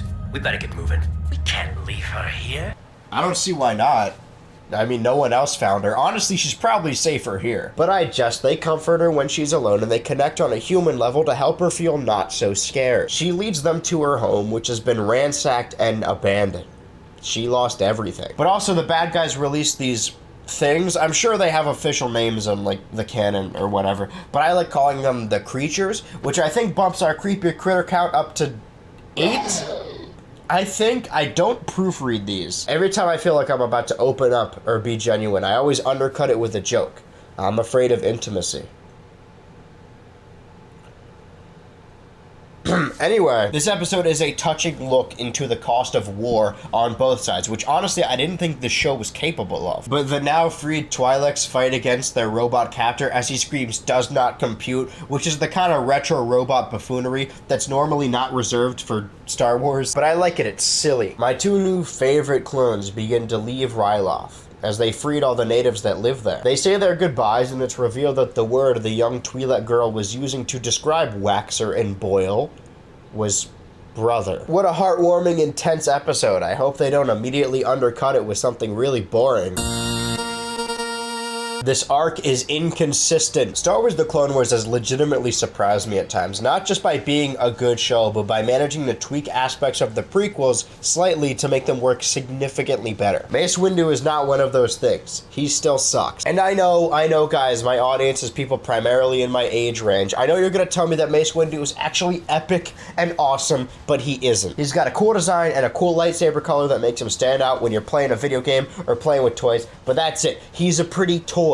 He isn't a character. The prequels got criticized for a lot of things, but least of all is their horrendous miscasting of Samuel L. Jackson. Samuel L. Jackson is a fantastic actor. He can play a serious role, but Mace Windu isn't serious. He's boring. That being said, it is fair to say that Jackson is most well known for his bombastic performances, the way he screams obscenities and insults at people. Pulp Fiction, The Incredibles, Snakes on a Plane. Enough is enough! I have had it with these monkey-fighting snakes on this Monday to Friday plane! Everybody strap in!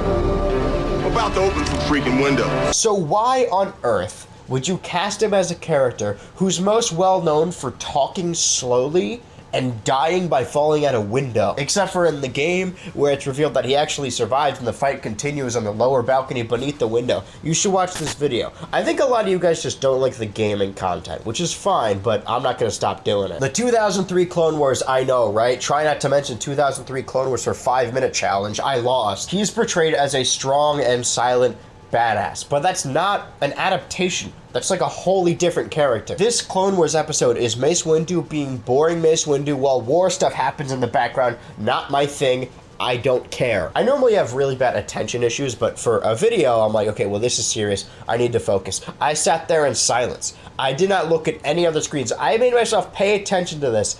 I was blinking, but like unbroken focus for 22 minutes. Not worth it. This is the exact type of episode I pictured as a kid, and it's the prime reason I didn't want to watch. Why would I watch this when Chowder's in the kitchen cooking up something funny and total drama's awesome? I'm poking the bear, I know. This is the finale of Season 1 of Star Wars The Clone Wars. It's been a bumpy ride. The episode quality is really inconsistent, so I understand the need for a guide, but even then, I feel like the guide is often wrong. I believe the best way to watch a show is to watch all of it. Of course, it's my job to watch all of it. If you're not making a video or writing review, do whatever you want. But it's been a rocky start. I think in general, the episode quality got significantly better in the second half, but there's still gripes they're leaning on that I don't love. By this time in my childhood, I had already blocked the show out of my brain. I didn't even care that it was still running. But this episode, it found me. All throughout March 2009, the commercials were everywhere. Only 3 more episodes left. Only 2 more episodes left. The thrilling conclusion to Star Wars The Clone Wars Season 1. It's almost like all the episodes leading up to the finale didn't matter. All that mattered is that people saw this finale. Because to my knowledge, the previous episodes don't actually have anything to do with this one, so the countdown doesn't affect anything. You gotta catch this episode of Mace Windu doing flips in the background if you want to fully understand the finale. Even the Cartoon Network lied about which episodes you have to watch. I switched between the 3 channels a lot. As a kid, I had to prioritize the best content. At the time, I wasn't hardcore watching Cartoon Network. I didn't stop. I mean, obviously, I had to have been watching every Saturday morning because they were still doing the Thumb Wrestling Federation on the Saturday Crush Zone. But Chowder and Total Drama were both on hiatus, but don't worry, Total Drama will be back in the summer. Total Drama will be back in the summer. It comes back every summer. So when I would wake up to watch some Pokemon or some thumbs beat the shit out of each other, I would see commercials for this blue guy.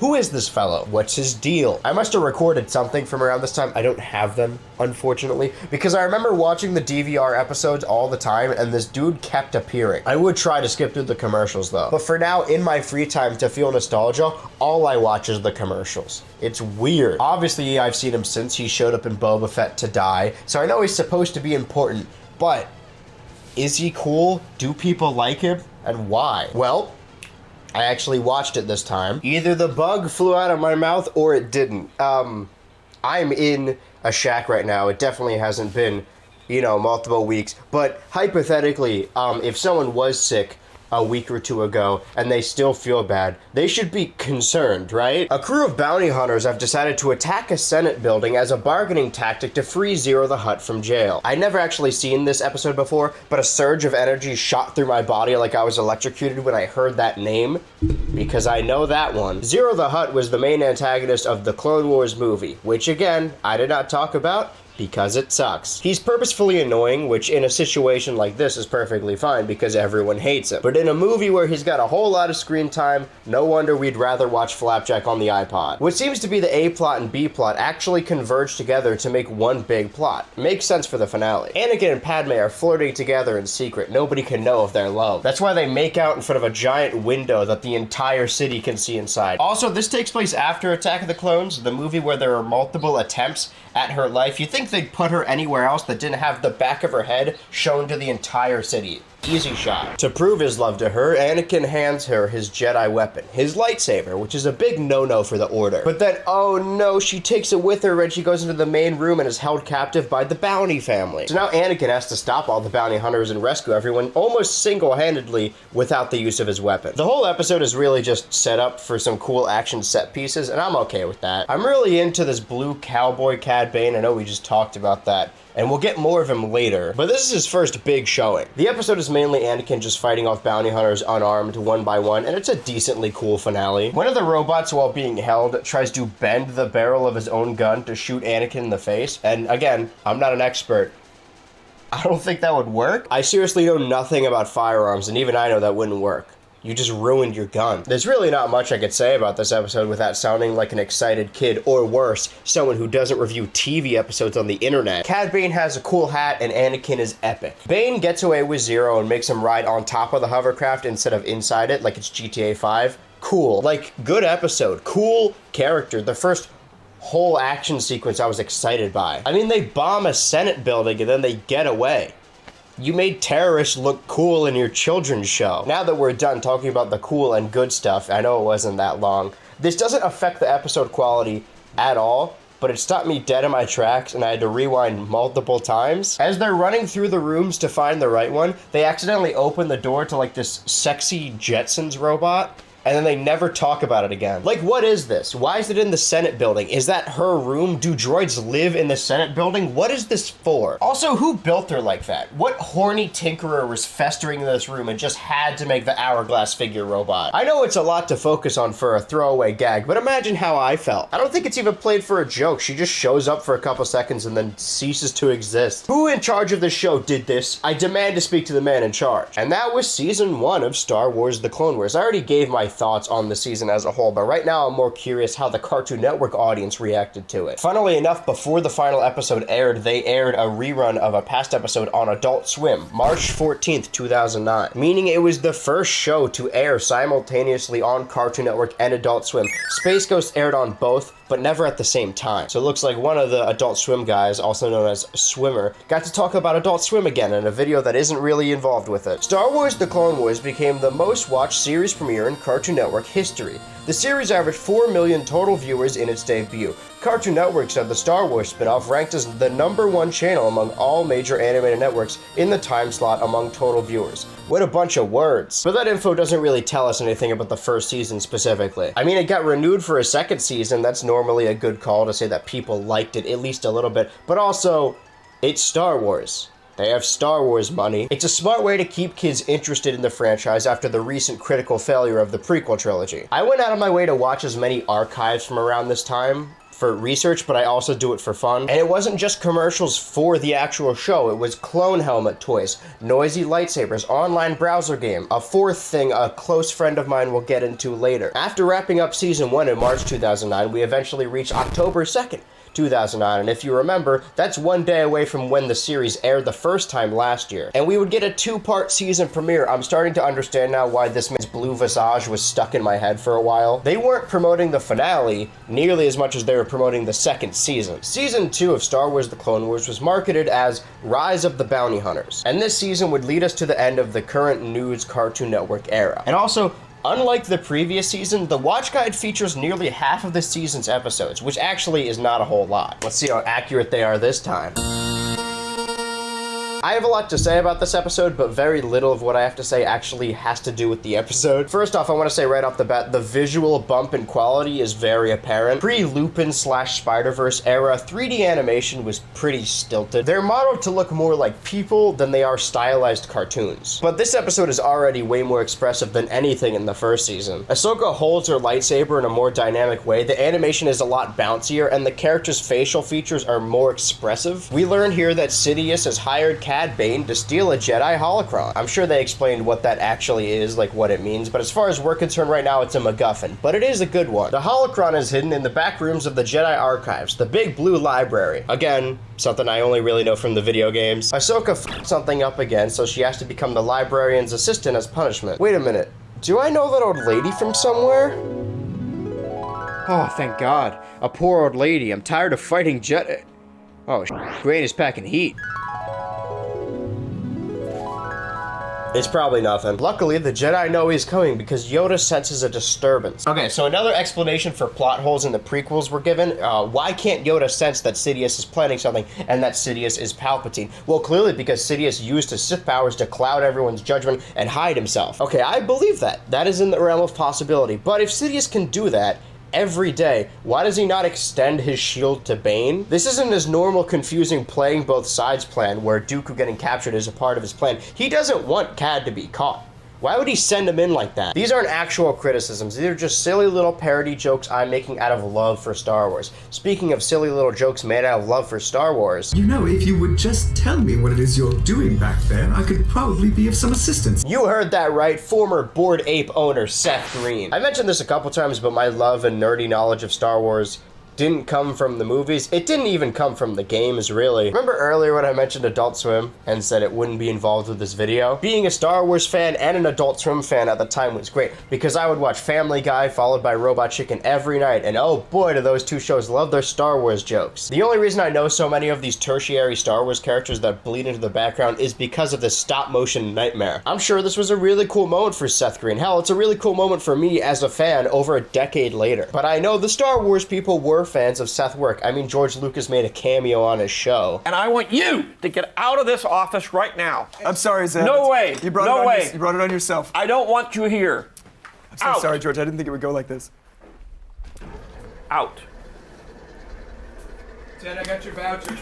Out! So much so that they gave the Robot Chicken Boys their own official Star Wars show titled Star Wars Detours. It was meant to be a funny, more for kids, soft parody show set between the third and fourth movies. It was set to release but then was pushed back and technically never officially canceled, even though it still hasn't aired to this day, and put on hold because something a mouse did in 2013, I think. My knowledge of Star Wars comes from a jumbled mess of parody shorts and a game without any dialogue. For example, there's a character who helps out Cad Bane and Seth Green Robot in this episode who's a changeling. Changelings are a species in Star Wars canon that can make themselves look like anyone. But when they aren't shapeshifting, they look like this. Gross. But for some reason, this took Kid Me a very long and hard time to understand. The scene in Attack of the Clones after Zam Wessel, Resident Evil ass name. She wears out her usefulness, but up until her final moment, she looks like a human woman. But then Jango Fett shoots her with a dart, and in the movie, she transforms back into her base form. But I didn't know that. We had never seen this base form before. I had only watched the movies, and they don't show this until right now. So the way I rationalized it in my little kid brain is that, oh, okay, Jango Fett has a dart gun, and when he shoots you with that dart, you turn into a shriveled up green guy. How horrifying. I was terrified of the idea of being transformed into things. Video. Anyway, there's a changeling in this episode. Really just an excuse to have a cool fight sequence between Ahsoka and the librarian. Oh and he's packing heat. It's cool, I like it. Unfortunately, the thing that cemented Cad Bane as a heartless villain he is that he used Seth Green Robot as a bomb to bomb the Jedi Temple and distract them. He gets inside and steals the holocron, which he can't open quite yet. But his next step on his assigned mission is to find the Jedi who can open it. You see, this holocron actually has the location of every Force-sensitive child in the galaxy. I'll let you think about that for a second. The galaxy, the Star Wars galaxy, is made up of hundreds of planets that all have their own thriving ecosystems and species, so we have to assume they're all at least the size of Earth. Do you know how many babies are born on Earth every day? 385,000 thousands. How rare are Force-sensitive babies that they're able to track every single one? Also, what the fuck? Why do you need Jedi to use their observational power to feel when the Force runs through a being, when you could just have the automated robot system do it? Yeah, the Force is a mystical power that it takes a lifetime to train yourself to be able to see it in all beings, but also we trained this bot to do it. Now we're all out of a job. Also, I know how the movies go. It's pretty grim that we find out that the plot of this episode is Sidious finding the location of every Force-sensitive child in the galaxy, because we know how that ends. I'll talk about how the season starts as a whole in a little bit, but unlike the previous season, this one starts out with a 3-part arc, and debuted with 2 back-to-back episodes. These episodes. I think they finally found a good balance of antagonists. Have the main bad guy be menacing and hardcore and take on the Jedi in hand-to-hand combat and mercilessly kill the Jedi who can't open the holocron, and also the droids. I guess we're going down with the ship. Roger, roger. We're defending the bridge alone against the Jedi. I hate this job. Don't shoot! I'm not the commander. He's the commander. Guess I'm the commander now. Whoop! Come on, there's 3 of us and only 1 of him. It won't matter. I love them, and I would do anything for them. I would die for them, and in this series, I probably would die. As a whole, the episode, aside from the Bane stuff, is actually pretty silly. A clone bumps his head, but luckily they've evolved fast enough since the previous season to not make them instantly pass out on contact. I like to think it's a reference to the original Star Wars where you see a stormtrooper bump his head on the door above him. The crew we follow wears these astronaut bubble helmets. Again, this stuff isn't new to space movies, but they're so out of place in Star Wars in a really charming way. Beneath all that goofy silliness, Cad Bane threatens to kill Ahsoka if Anakin doesn't open the holocron for him, which he does, thus leading to the eventual slaughtering of many children throughout the galaxy. Ahsoka teaches Anakin about patience, I think, and the ship explodes. Everyone believes Cad Bane is dead, but Anakin isn't sure. He feels something. A disturbance. That he wouldn't be able to feel if Sidious just extended his shield to him. You're being greedy. Some would say he's still alive. Portal is a video game I like. There's a clone who jumps on the ship late who's limping and the camera kind of lingers on, and he refuses to take his helmet off. Suspicious. These episodes back to back were pretty good, but also in their own separate ways. If I caught this as a kid and decided I wanted to give the show a second chance, I may have been won over. Seth Green alone would have been enough to keep kid me going. I loved his show. But then he explodes. The season 2 premiere went well, but how does the first arc of the season wrap up? I called it. It was that clone. I'm 3 for 3. I'm never wrong. I mean, I could be lying. I could have easily just gone back in the script retroactively and added this bit about the clone because I noticed after the fact. But you wouldn't know. How could you know? Unless I put in a bit later that says that. I don't know why I'm implicating myself. I did actually guess this one. I know it might be annoying to some super fans, but I go out of my way to not describe things by their actual names to make it easier for everyone to understand what's going on and also make it easier for me to remember. Also, I think it's funny. If I know the name of a species or a ship, I'll keep it to myself. I'm only bringing this up because I'm actually learning more. I never knew the metal circles that smaller ships come out of during hyperspace and then disengage from were actually the things helping those small ships go to hyperspace. They're hyperspace rings. Did anyone know that? And I would definitely, just out of habit, never call a planet by its actual name. Anyway, later in this episode, we go to Lava World. Anakin goes to Lethal Lava Land. The Jedi meet in this closed blind room they have that we've seen before after Bane escapes to try and find the location of all these children now in serious danger. There's one kid they mention that Yoda tells them is surrounded by the dark side, so they just don't pick up that kid. A simple child he is. Not our problem, this is. Sure, let him die. He got pulled to the dark side at 7. All the Jedi decided to just let this kid die, and people are upset that Luke thought about killing Kylo for like a second. Speaking of mind powers, Cad Bane is only one guy flying to each of these planets individually to kidnap each child while all the Jedi split up to stop him. That payout better be good because Cad Bane's doing all the work, so of course they catch him, like pretty quickly. But suspiciously, the episode is only half over. There's gotta be more. The Jedi deduce that Bane could not have done this alone. He's clearly got someone pulling the strings. So they all get together to combine their magic mind powers to drag the information out of Bane or accidentally kill him in the process. You will take us to the holocron. Jedi mind tricks don't work on me. You will take us to the holocron. Forget it. You will take us to the Holocron. I won't. All right, everyone!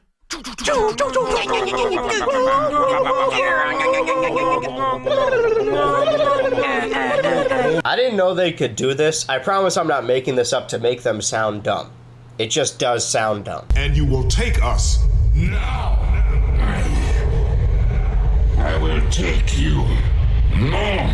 Get out of my head! Get out of my Nobody's head! messing with your head. Get out of my head! No, nobody's messing with your head, man. Sidious takes the baby to Mustafar. Yes, I actually know the name. I was an edgy kid. And then he monologues all around the room, but he is a hologram, so they made the hologram move around the room. He's got stage presence, I'll give him that. I can't take that away from him. Anakin and Ahsoka go to Mustafar to rescue this kid. And as an unbiased viewer, it's a pretty fun plot. As a prequel kid, it's really cool. I love Lava World. While this happens, Mace Windu and Obi-Wan follow Cad Bane to a far-off planet. Anakin is like, hey, this is clearly a trap. And then Mace Windu responds snarkily, of course it's a trap. And then they walk into this video game Home Alone style trap and Cad Bane gets away. What are we doing here, boys? He gets away, but at least Anakin saves this weird Greedo Jedi baby from a horrible lava death. I make fun, I joke, but this was fine. Probably the least good Cad Bane episode so far, but it's also the last one for a while, so it's time to move on to the next episode. This is not another big arc. This is actually a nice little one-off. It's a good character episode that delves into Anakin and Padme's relationship. I'm no relationship expert, but I do know a thing or two about the Star Wars movie Attack of the Clones. They get the relationship so wrong in the movie because it's the two extremes. It's either an insane man screaming at his girlfriend about being a murderer, or them being the perfect relationship, perfectly in love, and have no problems whatsoever. This episode fringes on a fight they have, but it's not like a domestic event or a screaming match. They just have a relationship squabble. People argue. People in relationships argue. Doesn't mean they hate each other or should break up. They're just dealing with stuff. This episode manages to nail the in-between. They aren't a perfect romance novel, but they also aren't choking your wife nearly to death. There's this other politician that they believe is colluding with the Separatists, but they can't send a Jedi to spy on him because they know that will tip him off. They find out that Padme used to be in a relationship with him, so they ask her, they approach her, and see if she's up to the challenge of spying on him. Initially, she doesn't really want to do it, but then Anakin forbids her from doing it, which makes her want to do it. I love them. So the whole episode is just Anakin being jealous and pissed as Padme plays this dude to try and get info out of him. Could you bring me something to drink? I'm so thirsty all of a sudden, and my head is pounding. Oh, you poor thing. It's the climate change. I know, right? Ha ha ha, I won't make it past 30. What's even more interesting is Padme is poisoned by someone, and it isn't Clovis. His name's Clovis, by the way. Clovis helps Anakin and Padme escape to try and get her help, but Anakin leaves him to presumably die because of the info he gave them. We don't see him die, but I don't actually know if he comes back later. If he doesn't come back, then let's assume Anakin let him die. It's not the worst thing he's done. I normally f***ing despise love triangles, but this one's all about espionage and trusting each other, and it's great. I don't know how they're gonna top this. War! You have no idea how badly I wanted to just end this episode section there. This is the first part of a 4-part Geonosis arc, which is listed on the watch guide as integral, and surprise, surprise, nothing of interest happens in this episode. Ki-Adi-Mundi makes his main role debut, and Anakin and Ahsoka get competitive in a fun way. But beyond that, it's just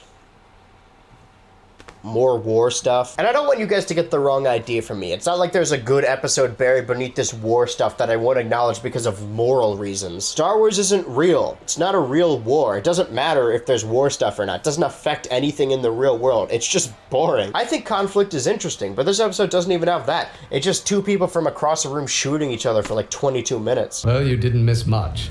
Last time I was chained to a pole and attacked by several humongous monsters. That sounds entertaining.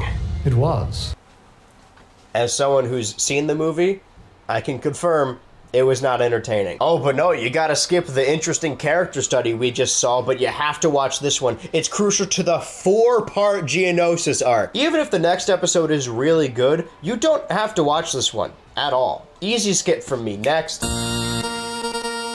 The Geonosis arc is the first ever 4-part arc in this series. 4 episodes as opposed to the normal 3. But that just makes it more confusing that this part is also kind of nothing. I like Luminara, I like Ahsoka and Anakin fighting over ideal. But beyond that, it's just more action sequences like the last one. I can't imagine watching each installment every week. I'm beginning to think like I'm sounding like a cartoon pacifist when that's not really my point. Action is fun.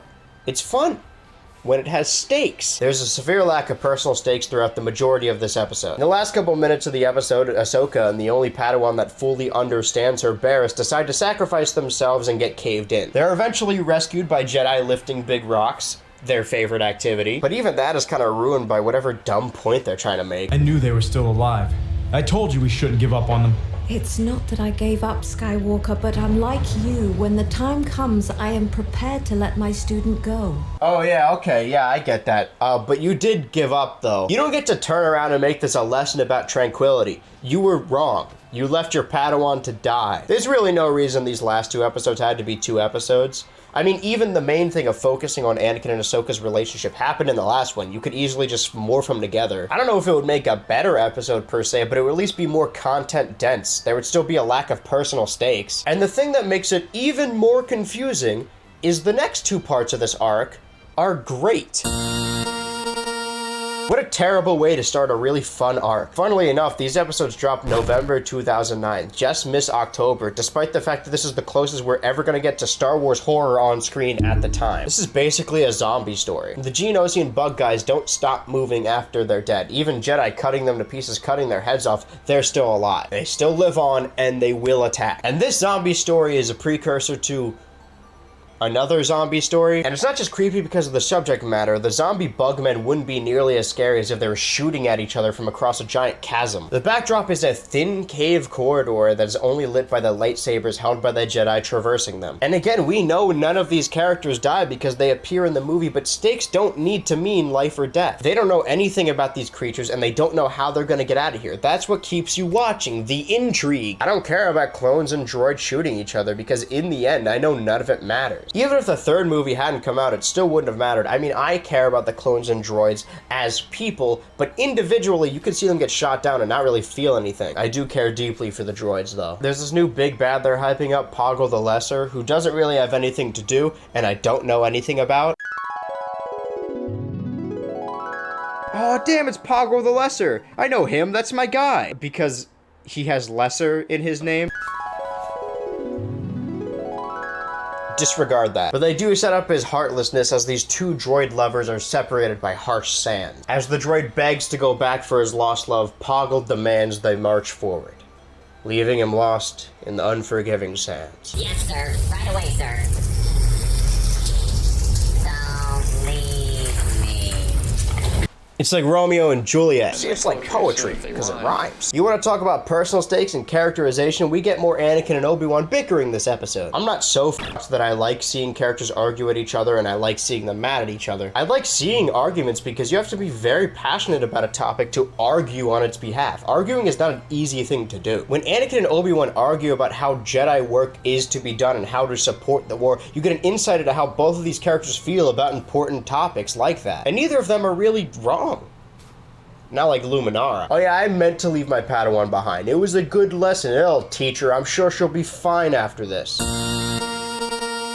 She is not fine after this. Brainworms. It is a little strange to have 2 zombie stories back to back that don't really have anything to do with each other thematically, but they do piggyback off each other. This one is a much deeper story because it uses the can't trust anyone could be infected paranoia of zombie stories that the previous lacked. These infected brainworm recipients are creepy and corpse-like when you get close, but they aren't brain dead. They aren't mindless. They're intelligent. The brainworm infected clones aren't trying to bite or scratch. They are shooting with their guns because it's a lot easier to take over a dead host than a live one, and that adds a lot more stakes to the zombie story. And even beyond that, Ahsoka's close relationship with Barriss is what pulls the whole thing together. In an official sense, Barriss seems like an upstanding Jedi, which Ahsoka wishes she was. But conversely, Ahsoka is more experienced and outgoing, which Barriss wishes she was. Ahsoka talks to Barriss about how they could possibly be peacekeepers in wartime and what that means for all the kids that were raised into the Order through combat. What's gonna happen to them when the war ends? tense. Barriss can tell when Ahsoka is upset and what about. I mean, they both almost did just die together. That tends to bond people. She goes to go eat with her in the middle of the night because she noticed she was tossing and turning. It's cute, which adds to the stakes we talked about earlier, because later in the episode, the brainworms infect Barriss. Because by that point, throughout the setup of the entire first half of the episode, we know how dangerous the brainworms are by that point, and we know how much Barriss means to Ahsoka. It's not like Ahsoka was happy with killing a bunch of clones instead of curing them,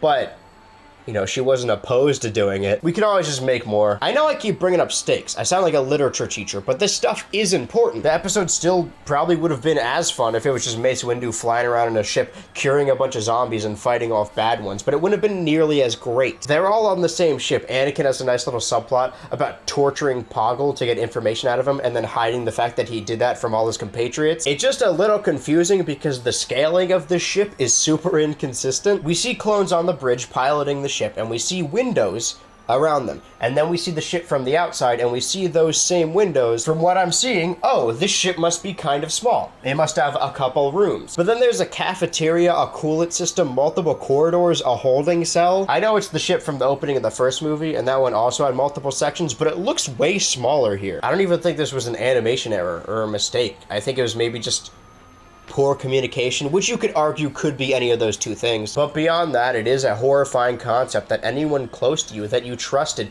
more than anyone else in the normal religion that you feel like you can't really trust them, could potentially be your undoing. While they're tortured by the worm inside their head, Barriss begs Ahsoka to kill her. Also, this is the second episode we've gotten where a clone turns on his team. I feel like they're trying to tell us something. They even mentioned the previous guy, so at least we know this one takes place after that one. Up until this point, I know it's an anthology series, but I've been assuming all the episodes have been basically in order. Like, yeah, they're side stories, but they're following a timeline, but that may not actually be the case. In the end, it's revealed the only way to stop the zombies and cure their friends is turn up the cold and freeze them out. It comes down to the wire as Ahsoka is attacked, and it uses her last bit of free will to turn up the cold. She turns the cold to maximum, which is then revealed that the day is saved. Don't do it, man. Don't reference the zombie episode of Community. We've already done it so many times, I think in every video this year, but it's almost exactly the same plot. The only difference is this one has Jedi. As I was watching this episode, I kept thinking to myself, this would make a much better first episode. Like, I know we're halfway through season 2, but I know if they just would have aired this one first, 1, I would have been more interested from the jump, and 2, it would have been a better introduction in general. Speaking of general, we get more of Grievous being scary, but not super creepy. Like, he's menacing, but he's not full spider crab here. We get some funny side bits with the droids and clones on each side as their generals try and outdo each other. This is not just a General Grievous episode, it's a Grievous and Obi-Wan episode. I admit it's a little weird when Grievous calls him Kenobi and not General Kenobi, but this is the perfect build-up for their feud. I know I keep the movies, and I also know a lot of Clone Wars fans are also prequel fans, but it's so night and day. Grievous plays on Obi-Wan's tactical weakness while Obi-Wan plays on his pride. He keeps on him for being Dooku's errand boy, and you could tell it's getting to him. It works. I'm a big dialogue guy, but even more than that, I'm a big dialogue on top of an action sequence guy. Two dudes shouting at each other and arguing while physically fighting, it makes me it makes me excited. The episode after this is basically a part 2, but also is a completely different aspect of the story. We're so back, baby. Remember when I said the movies suck? Maybe I'm being too hard. Maybe the movies just didn't have enough time to cover the topics that were expounded upon in the show. But also, so many of my thoughts about the plot they set up have more to do with this thing is dumb than, oh, the intricacy of the choices. But this show is much better than me because it makes the same comments I'm making, but in a loving way. I also love Star Wars, but I'm a bully. I bully the things I love. Captain Rex, famous clone from Star Wars, he lands on this planet to look for Grievous and his droids, but instead he finds a nice family. A mother Twi'lek, her Twi'lek son, and a strangely flesh-colored Twi'lek. Maybe. But he meets the father, Cut, that's his name, who Rex deems as a deserter. Cut argues that the clones have no standing in the war, that they were bred to fight a fight they have no stake in. But then Rex argues that so many of his fellow clone brothers have died by his side that it's cowardice to abandon the fight. They both make good points. I think Cut makes some better points, but that may just be me. He brings up that clones aren't allowed to have children. It's against the rules, so what life could they possibly build for themselves after the war is over. I didn't even know that species mixing was a thing in Star Wars, but I guess it makes sense, and it's a really cool idea. In the end, they don't end up agreeing and shaking hands, but Rex doesn't turn him in so he can live peacefully with his family. He wants nothing to do with this war, and why would he? It didn't do anything for him. These were the clone episodes, not an episode about how good they all are at shooting, but an argument about what it even means to be a clone in this universe. The unfairness of the war and how they exist solely to fight. This show is firing on all cylinders all of a sudden. This episode aired the first day of the 2010s, which in retrospect, insane decade for Star Wars. It's a good way to start. It's a good way to start the year. I just hope we're past, I don't know. The bad ones aren't filler, they just aren't good. By the way, as far as filler goes, these last 3 episodes are not on the watch guide. Intrigue is a fun one-off to develop Obi-Wan and Grievous' back and forth. Deserter is a thought-provoking argument for and against the Clone Wars. And this episode is a nice little fun Ahsoka one-off. It's not deep or important, and we don't really learn anything new about Ahsoka through this story, but it's fun. Sue me. Ahsoka's lightsaber is stolen and she needs to sneak into the shady underbelly of the crime-ridden city to find it for herself. We do get to meet some new characters though, and I always think that's nice. Ahsoka can't tell any of her Jedi superiors that she lost her lightsaber because she's afraid of what they may say. Where were you? I was checking out a suspect. I had a bad feeling about him. You Star Wars people always have a bad feeling about someone. Ahsoka confides in the lightsaber granny who works in the library. Some would call her a librarian. I know I said we don't learn anything new about Ahsoka, and that's technically true, but we do get to see how the relationship between her and the librarian has grown since the last time they interacted. She's the only one she believes she can confide in about her failures as a Jedi, and then we meet this new old silly dude, and he's great. I could tell he definitely came from one of the aquatic planets. You know, one of the water worlds. So you're saying there was something fishy about him? I love him. I love how she says water world, like how I always describe Mustafar as lava world. I gotta stop saying its name, I'm ruining my own joke. Also, is this not profiling? She gonna pick the perpetrator out of a police lineup? Before going into this, I had heard good things and bad things, mostly good things, and I had made assumptions prior to viewing. Obviously, I assumed the clone episodes would be better because I was told that and I came out disappointed. But also I heard how good of a character Ahsoka was and how much she means to a lot of people and kids that grew up watching this. So I assumed that meant she plays well with her master Anakin and they have a close relationship. But they don't. Ahsoka only feels comfortable opening up around other people that aren't him. We don't even know if she trusts Anakin as a person. We know she respects him as a Jedi, but does she consider him a friend? Ahsoka is compelling not just because she's a Jedi in training, but because she's constantly fearful of messing up and questioning the rules. It's crazy that the best part of the Clone Wars series is when they pick apart the movies and question the ways of these new Jedi in this unnecessary war. And I like the old guy. He's silly. And none of them were on the watch guide. Oh no, we gotta stick to the watch guide. The next episode starts the Mandalore Arc. How good could that really be? I know I'm supposed to talk about every episode individually for the same amount of time so they all get the same amount of attention. I'm a good parent. But these next 3 episodes are all continuations of the same story. I know we've had 3-part arcs before, but these are all legitimately just one big story. And more so, the things I have to say about each of these episodes are not different. They tread on the same ground and I don't feel like repeating myself. Even more than I already have in this video. They did still air weekly, so you did have to wait a week to see how the plot resolved, but honestly, the plot is the least intriguing part of this. So, with that being said, this is another arc I've heard a lot about. Also, like the general public, I watched The Mandalorian because I wanted to see a space cowboy go on little adventures with his f***ed up little sidekick. And the Bebop reboot sucked.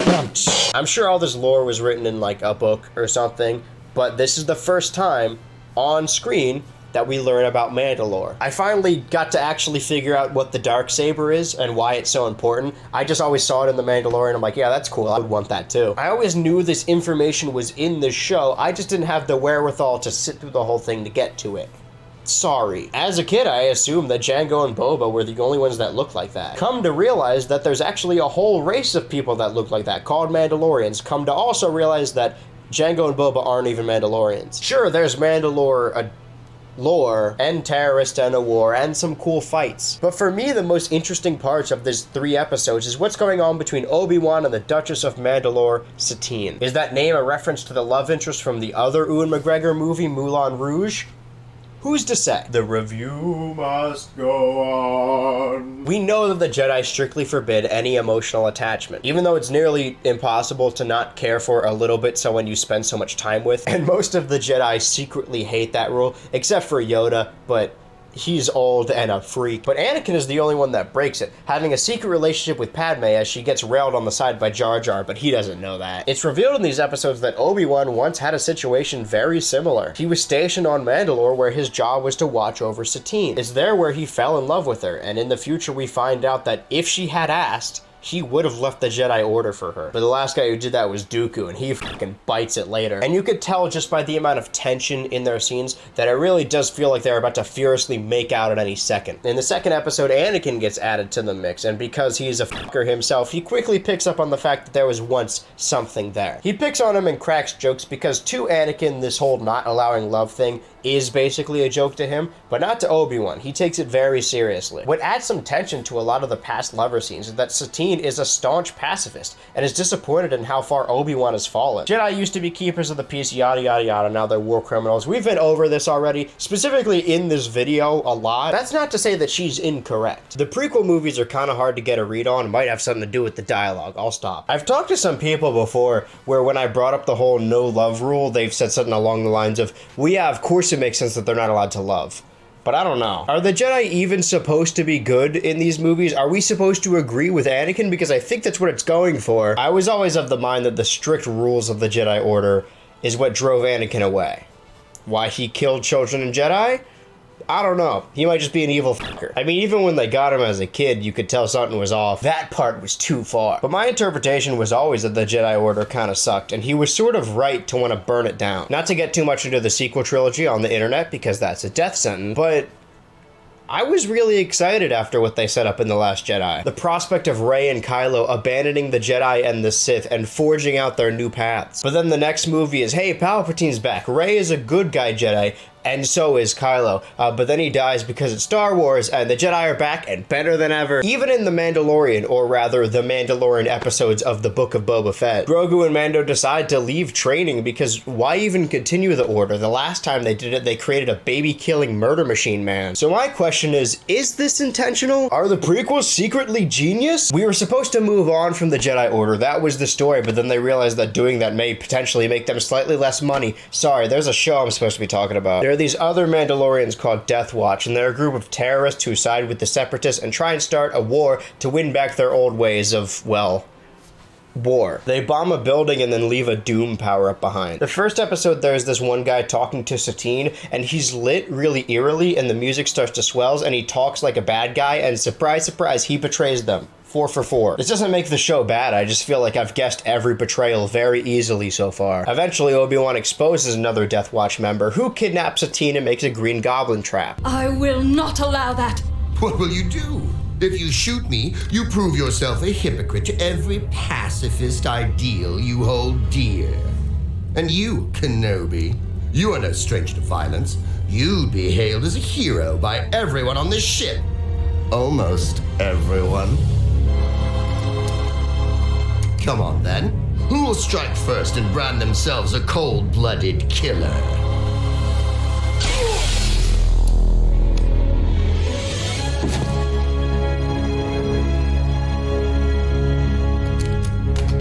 Anakin. This is both a really good character moment and also really funny. Admittedly, the third episode is kind of different. It doesn't follow the same plot, but character-wise, we just get more Satine and Obi-Wan, which isn't bad. The only difference is now they're sneaking around and doing espionage. It's a fun episode, but definitely the weakest of the three, but I think they work well together. Is this legitimately the first arc in the show that I've liked every episode and felt invested? Or do I just have short-term memory? Gotta say, the Rise of the Bounty Hunters season is scooting by on a lot of technicalities. Let's see how the show either tops these episodes or peters out trying. This episode isn't terrible, but it reeks of season 1, if that makes any sense at all. I'm not one of those people that says keep politics out of everything, because the first Padme episode I liked was heavily involved with politics, but that episode was about people, and this episode is about politicians, who I don't count as people. A politician has been murdered. Somehow. To victories. My heart. I can't breathe. Uncle.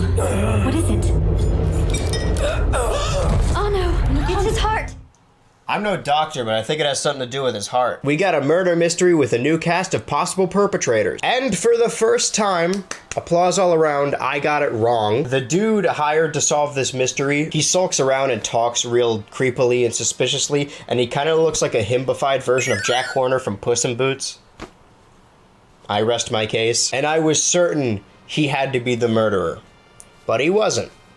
I got one wrong. I know the show was made decades ago and they don't know me, and what I'm about to say doesn't even make any sense, but they definitely did this intentionally. Everyone knows the rule of threes. You do 3 things the same way, and then the 4th time you do it slightly differently to catch people off guard. We get 3 obvious twists, and then we're showing a guy that looks like a murderer, let's be honest, only for them to pull the rug out from under us. I'm judgy. And by us, I mean me. I got baited is what I'm trying to say. It's only just now occurring to me, after saying all that, how many episodes have been a mystery episode? There's more here, but that's really all I have to talk about. It's not super interesting, or maybe I'm just biased. It does end with the Senate almost unanimously voting to manufacture more clones for the war, which is never good. At least in the previous episode, I had something to speculate on. On this one, I just don't care. Oh man, is Anakin gonna win this air fight? Well, he's certainly not gonna die. I feel like I'm becoming boring myself while doing this. I can only say there are no stakes or intrigue so many times, but it's true. If you're upset by this, if you are now 2 hours into this video and thinking that I'm being lazy, always phoning it in, and you think this as a whole is just repetitive, that's exactly how I felt watching this episode. So actually, if you think about it, I'm doing a really good job of explaining what these episodes make me feel. The Spider-Man looks cool. I only noticed this because it's weird on this side that, like, how is my neck doing that? Oh, gross. To a full charge. The purpose of this video is to talk about every episode in the first 2 seasons of Clone Wars in depth, so in a couple months when I forget everything about the show, I can watch my own video. That's legitimately why I make these. Exposed. But I don't get off on beating up on stuff I don't like. I don't beat off on getting off on stuff I do like. I can make fun of the prequels and bring up their faults when I'm trying to make a point, but I never do a review on them. Maybe. These last 2 episodes, the watch guide is surprisingly correct. It's right. Don't watch these. But this one, they are wrong. Right off the bat, the episode's dedicated to Akira Kurosawa. What? There's also a wise old alien guy that sounds awfully familiar. When I first watched this episode, I was certain this guy was voiced by Mako, the voice of Uncle Iroh in Avatar: The Last Airbender, and Aku on Samurai Jack. But upon looking it up, I discovered that it was actually voiced by Greg Baldwin, the voice of Uncle Iroh in Avatar: The Last Airbender, and Aku on Samurai Jack. After Mako's passing. They got the guy who is most famous for sounding like Mako. That's awesome. This is not only a fun one-off with pirates and bounty hunters, but it's also the first time I've seen the trio of Obi-Wan, Anakin, and Ahsoka work. I think it's actually the only time I've seen that trio at all. Up until now, Ahsoka has had good episodes with basically every other Jedi except for the main 2. She's even had a good one with Padme. Maybe they got scared at how bad the movie turned out. I hate to ruin my own joke with actually, but we know the movie wasn't supposed to be a movie. They were just supposed to be the first episodes of the show. So actually, the first couple episodes of the show suck. Did I mention pirates and bounty hunters? You guys aren't allowed to like things just because they're cool. But I am, because pirates and bounty hunters are cool. Also, Hondo returns. He's the pirate guy from before. He gets away at the end of this episode, so potentially more Hondo. Yay! They also got the little Salacious Crumb style guy, along with this cool race of turtle people. They look like that weird meme of the sad worm. I hope I'm able to find the picture, because I don't think I described it very well. I've already lost track of the cool creepy critter counter, because I forgot. So let's bump it up to 66, because that's a Star Wars number. But you are in way too deep. Said the peacekeeper who fails to keep the peace. Yeah, get his ass! The reason Anakin and Obi-Wan are working together with these bounty hunters is to protect the local village people. I should have said the people of the village, not the... But Anakin decides it would be smarter to train the villagers in combat to teach them how to defend themselves against the forces of evil. I'm starting to understand why this episode is dedicated to Akira Kurosawa. It's fun. I had a great time watching it. I suppose the purpose of the watch guide is to get you to watch only the important episodes. If you're a busy dude who doesn't have time to watch the whole thing, and your job isn't having to watch the first 2 seasons of Clone Wars and then make a video about it, and have to write over and over, this one was boring. There are other episodes I've argued that should be on the watch guide because they feature important character moments or insight, and technically We don't really get that here. It's a nice one-off, but I guess they're correct that it isn't important. But I will always stand by the fact that filler is not a bad thing. Filler can be really fun and even constructive. Also, the show was dropping a new episode every week. We could take a couple small adventures, especially because the last two kind of suck. I was fortunate enough to be able to binge the show a couple episodes at a time, but imagine tuning in every week. I didn't even tune in after the first one. We have 5 episodes left, none of which are on the watch guide. So we'll see if the watch guide was incorrect or the show peters out and then I stop watching it forever. Rise of Bounty Hunters.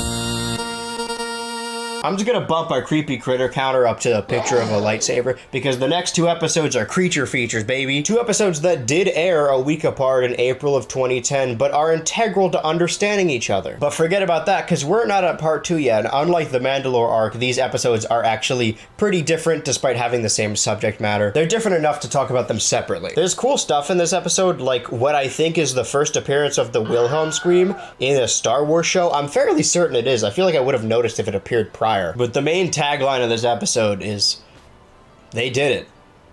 I cannot believe they actually did it. I thought it was impossible. I didn't have faith. I thought it would be doomed to be boring forever. They managed to give Mace Windu differentiating characteristics. And not only is he different, but oh my god, he's actually like a compelling character this episode. I don't have any joke for that. I just didn't think they could pull it off. I think I'm starting to see the light. If Clone Wars can make Mace Windu an interesting character, then they could do this with anyone. Well, Doc, looks like it worked. The ground is sinking. The avalanche. It's growing. The Zillo Beast, that's this thing, breaks out of the ground after its long slumber and begins roaming the planet. The people who live on the planet want to kill the Zillo Beast because it's giant and scary and potentially very dangerous. Mace Windu takes issue with this as it's against the Jedi code to kill a defenseless creature. He cares for creatures, instantly bumped up to one of my favorite characters. And like, he's right. But the residents are sort of right too. That's what makes a good argument in a show, is when you can see both sides of it. I mean, yeah, it is against the code to kill a defenseless creature that means them no harm, but Mace Windu doesn't have to live there all the time. The village people do. I said village people again. They have to deal with the Zillo Beast all the time. It's their call. But also, come on, he's just a little guy. In the end, our heroes knock out the Zillo Beast with a giant caveman club. That's not what happens. And they take it home with them to do research on it. You see, the Zillo Beast armor coat is impervious to lightsabers, which means by extension, it's also impervious to laser blasts. If they could figure out how to use the Zillo Beast armor for themselves, they can turn the tides of the war in a matter of days. So Chancellor Palpatine decides to transfer the giant creature to Coruscant. What? Remember when I said take it home with them? This one is just kind of fun. Like, I'm sure this will be important lore-wise later as we get a big revelation at the end, but as it stands, it's just kind of like a fun kaiju movie. Big monster crashes around the city and the army tries to stop it. Except this time, the army has lightsabers. By the way, speaking of the city, we've come a long way from the barren landscapes of Season 1. Coruscant legitimately looks gorgeous. It's the thrilling conclusion to a 2-part saga. I don't know if I can call a saga if it's 2 parts, but it didn't necessarily have to be. Like, the only reason there is a part 2 is because the last 4 minutes of the previous episode. Aside from being an actual part 2, like titled part 2, and featuring the giant monster from the previous episode, it surprisingly stands on its own. I think this is legitimately the first time we've seen R2 and C-3PO interact in the show, which is insane to me. Like, no, those two are best friends. They hang out all the time. They must be inseparable. The first time they interact is at the end of Season 2. There's actually a surprising amount of characters in this episode. Like, not only are there more Jedi than we've seen in any other episode prior, but Padme's kicking around. And not Jar Jar. I like how with every prequel property, you can kind of put this chart in your head and visualize it. They all start out with a ton of Jar Jar, and then as time goes on, they get less and less Jar Jar. Like, they start off excited and then they realize again, oh yeah, people don't like Jar Jar. Like, you did market research. We've been over this. How many times do we have to teach you this lesson, old man? I love the young people. And that's all well and good, but it does make the lack of Ahsoka stand out more. Like, she doesn't need to be in every episode. The show isn't exclusively about her, but we get a ton of Jedi. Almost all the characters are here, and they don't even mention her. Like, oh, Ahsoka's doing recon in the library. Oh, she's at the annual Padawan picnic. Something. Was the show not a vehicle for her? If you showed someone only this episode, they would have a completely different view of what this show is. I've stalled long enough. Big needle drop. Doctor, a word if you please. Your new orders. What is this? You want me to clone the beast? I don't know what the purpose of bringing this thing to Coruscant was, but I know Palpatine isn't stupid. You can see the way he manipulates people front and center in this episode. Mayhaps he brought the beast to Coruscant in feigned ignorance as it rampaged through the city, giving them no options other than killing it so that they couldn't run tests on it, but he could steal its DNA to clone them for his personal use later. Or, you know, something like that. Palpatine isn't crazy.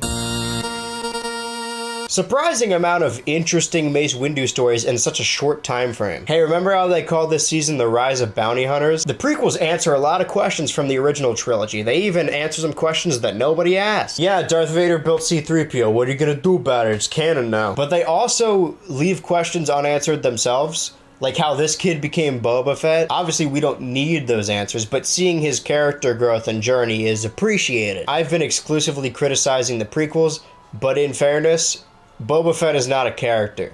He's a cool design. Like, he tilts his head slightly when he hears Luke and everyone thinks it's cool, and he hangs out with ladies in Jabba's palace room, and beyond that, he's just a suit of armor. He's got a really cool design which tricks people into thinking he's a good character and gravitating towards him. I call it the Sonic the Hedgehog effect. Well, now I'm just being mean for no reason. But he works in those movies. Slightly less in Return of the Jedi, but still. But again, he's a design. You don't need to know everything about him. I talked about something similar in the Portal video when it came to Dark Souls and Kirby. All people who didn't watch that video are going to be really confused. There are basic stories on the outside that anyone can understand, but you can look deeper into the lore if you so choose. What I'm getting at is the movies aren't bad for not explaining Boba. I was just really interested in his backstory through the lens of this show. Like, specifically in this show, I wouldn't want to see a Boba Fett movie or a Boba Fett show. I thought he was epic, just like Maul or Grievous. In the movies, they aren't compelling or characters, but damn, do they look cool. That's a very roundabout and kind of weirdly defensive way to say that I like this episode, because I think Kid Boba is interesting. From the jump, you get what he's about. His dad was a bounty hunter, so that's who he surrounds himself with, and Mace Windu killed his dad, so he must make him explode. But if you look deeper, he has more interesting wrinkles. He may hate the Jedi, and by extension the Republic, because they're fighting their war, but he doesn't want to hurt clones. Not only are they technically genetically his brothers, but they're all destined to grow up to look exactly like his dad. And not in a way that, like, all sons look like their dad. I mean, they literally have his face. It's fun perspective. Also, I love D. Bradley Baker. I don't want anyone to get the wrong idea, but it's nice to finally get a clone that's voiced by a different person. It's not the show's fault, but it doesn't make it any less annoying. He also voices all the kid clones in this episode, and it's really funny because it sounds like how any of us would do a kid voice. Hey, I'm a kid, it's me, I'm Kid Andrew. Boba even wants to save some clone kids and take them with them, but they refuse. They're honor bound. Also, I know I've been referencing this a lot lately. Woohoo! Yeah! Sorry. But not really, you know? It follows me everywhere. Not gonna lie.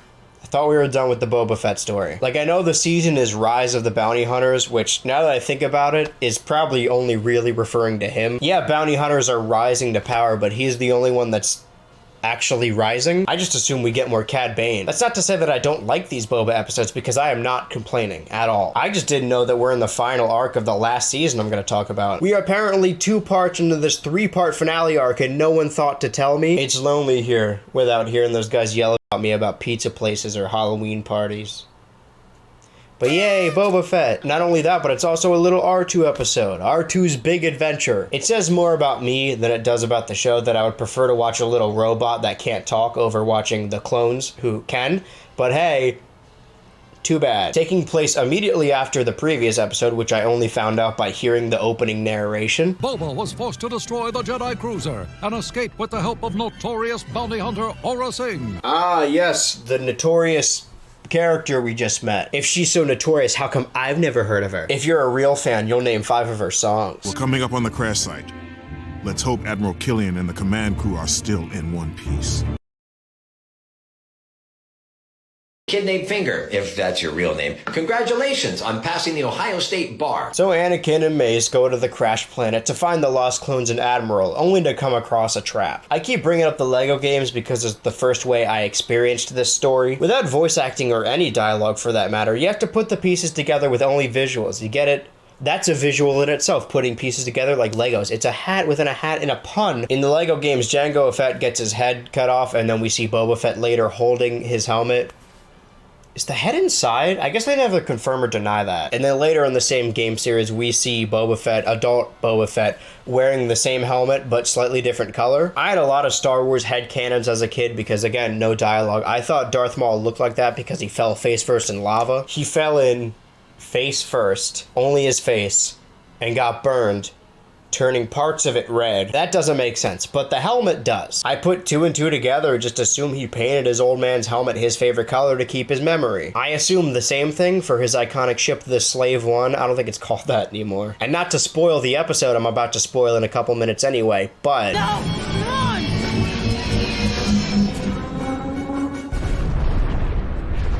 I assumed everything Boba had was a hand-me-down, and now I'm learning that that wasn't the case. He just systematically recreated everything his dad had. Has anyone ever told you that you talk about your dad, like, a lot? Okay, no. And that may sound ridiculous, but to be fair, I feel like I'm doing the same thing right now with my childhood toys, just recreating them.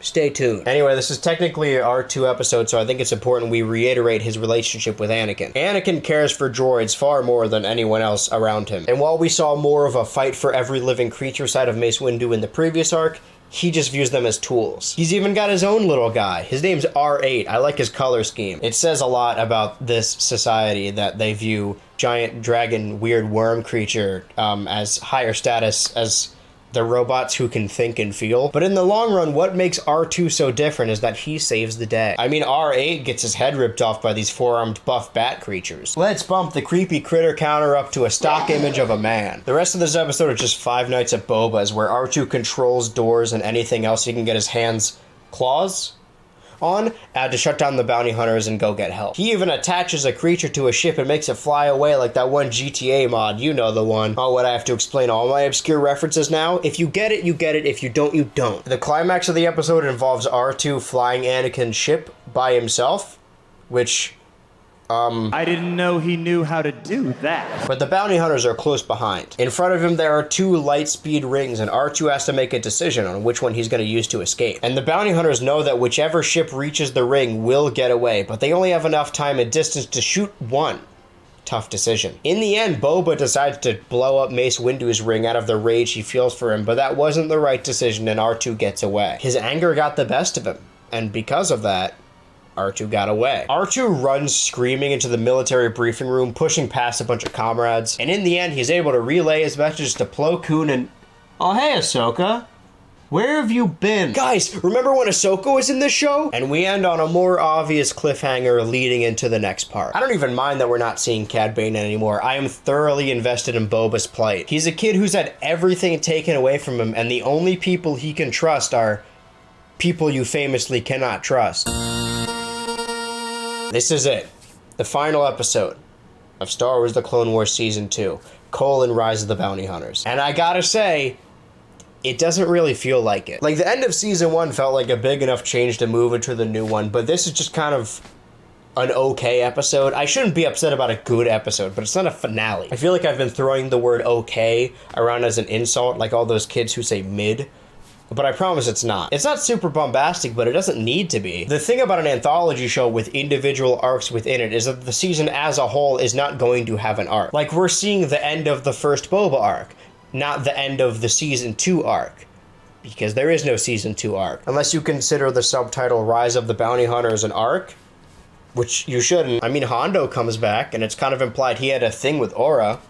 And by implied, I mean they make out on screen. Not mine, I take it. No. Excuse me? On top of that, there's just actual strippers in this episode. They go to a strip club. No clothes come off, but nobody dances on a pole like that in a Chuck E. Cheese. At least none of the lame ones. It's nice to see Ahsoka again, and it's nice to have Plo Koon call her out on her unsubtle tendencies she picked up from her master Anakin. It's strange that the show consists of Ahsoka exclusively hanging out with Jedi that aren't Anakin, who all tell her that he's doing a terrible job, and in the end, they were right, but still, that's all well and good, but the focal point here is Boba. He is all that matters. For a character we didn't really know that much about prior, this whole arc is a 3-hit combo of character study. And when I say we don't know anything about him, I mean we don't know anything about him as a person. We know he's a kid and his dad died and he becomes Boba Fett later, but those are just things that happen to him. I'm more interested in the little scenes where he refuses to kill any clones, or when he seems concerned that his family killed one of his members on the spot, and that he risks his life to save Aura, who then turned around and bailed on him while crying out for her to come back and save him. But in the end, it doesn't work out for her anyway. That's a pretty shut and dry case, but if there's anything I've learned from Star Wars, it's if you don't see a character's lifeless corpse, they'll probably come back. Poe, how are you alive? The ship exploded. Oh, I was thrown from the crash. It exploded. Again, I like this Boba arc, but the final scene of season 2 is... I see now I've done terrible things. But you started when you murdered my father. I'll never forgive you. Well, you're going to have to. I don't forgive you. Nuh-uh. This anticlimactic ending wouldn't matter to anyone else because they knew they were getting another season. There's more stories to tell. This isn't the end for anyone. Except me and all the people watching this video. My mission statement was to specifically watch the first 2 seasons. 1, because they aired in the nudes era, and 2, because the first 2 seemed like the least liked. The final episode of season 2 aired April 30th, 2010. 28 days later, not to be confused with the movie, the channel would rebrand entirely. Mordecai! Mordecai! Margaret! Margaret! Mordecai! Margaret! Margaret!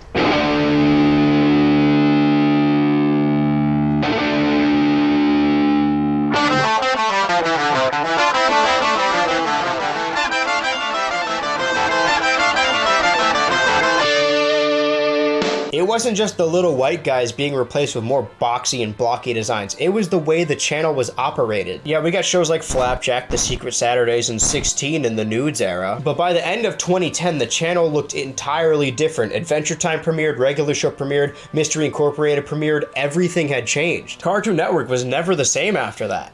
And that sounds bad, but it was actually for the better. I love the nudes, all right? I love these little freaks. I love this era. But it wasn't the best era. When people talk about the Clone Wars, the main things I hear is that it gets good eventually and that you can skip most of it. But I wanted to know if that was really the case. So I focused on only the first 2 seasons. Technically, I could talk about Star Wars The Clone Wars Decoded, which is when Cartoon Network would re-air episodes of season 1, but with little pop-up facts hosted by different characters. I could, but it's really just lore. And even then, it's not really lore, it's just stuff that happened in the show. I think we found some hidden gems, or at least some underrated episodes in this mess. I'm glad I came around on the show and actually gave it a chance after multiple failed attempts. Who would have thought that the only way to make me fully pay attention to a show I didn't think I would like is to make it my job for a month. Maybe someday I'll cover the later seasons in another video, or maybe I'll just watch them on my own. I've noticed every time I say maybe I'll talk about this, I get a lot of feedback telling me, you said you were gonna talk about this. When do we get the video? Which is not what maybe means. So just to cover my ass, I'm never gonna talk about this show again, ever.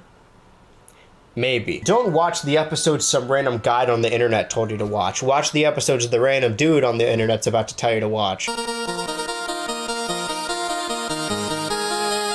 The official BHultra Clone Wars watch guide is as follows. You can start off with Ambush because it's a fine episode and it's a good introduction to the clone characters being characters, especially if you already watched the prequels. And once you grasp the point that they're characters in the first episode, you can skip Rookies and the Malevolence arc because they basically just say the same thing. Neither are particularly good. Ambush already drives the point home. We don't need bad examples. Followed by the Droid 2-parter, Downfall, and Duel of the Droids. It's a much better introduction to Ahsoka, and coming right off the back of Ambush, it lifts Ventress up to an important role. I'm torn on whether to include Bombad Jedi or not. It's the first part of a 3-part arc that's really good, but the nature of this show is they explain what happened at the beginning, so you could really just start with part 2. Yeah, I could say that about any of these arcs, really. It's a good Padme episode, but she'll have better ones, and I don't think it's worth it to sit through Jar Jar, even though it's in little doses. It's still too much. That being said, Jar Jar is a marked improvement. He's not good, but he is better. But Cloak of Darkness and Lair of Grievous can stay. They're good. I didn't love the Pirate 2-parter, even though it has some fun banter moments and introduces Hondo, but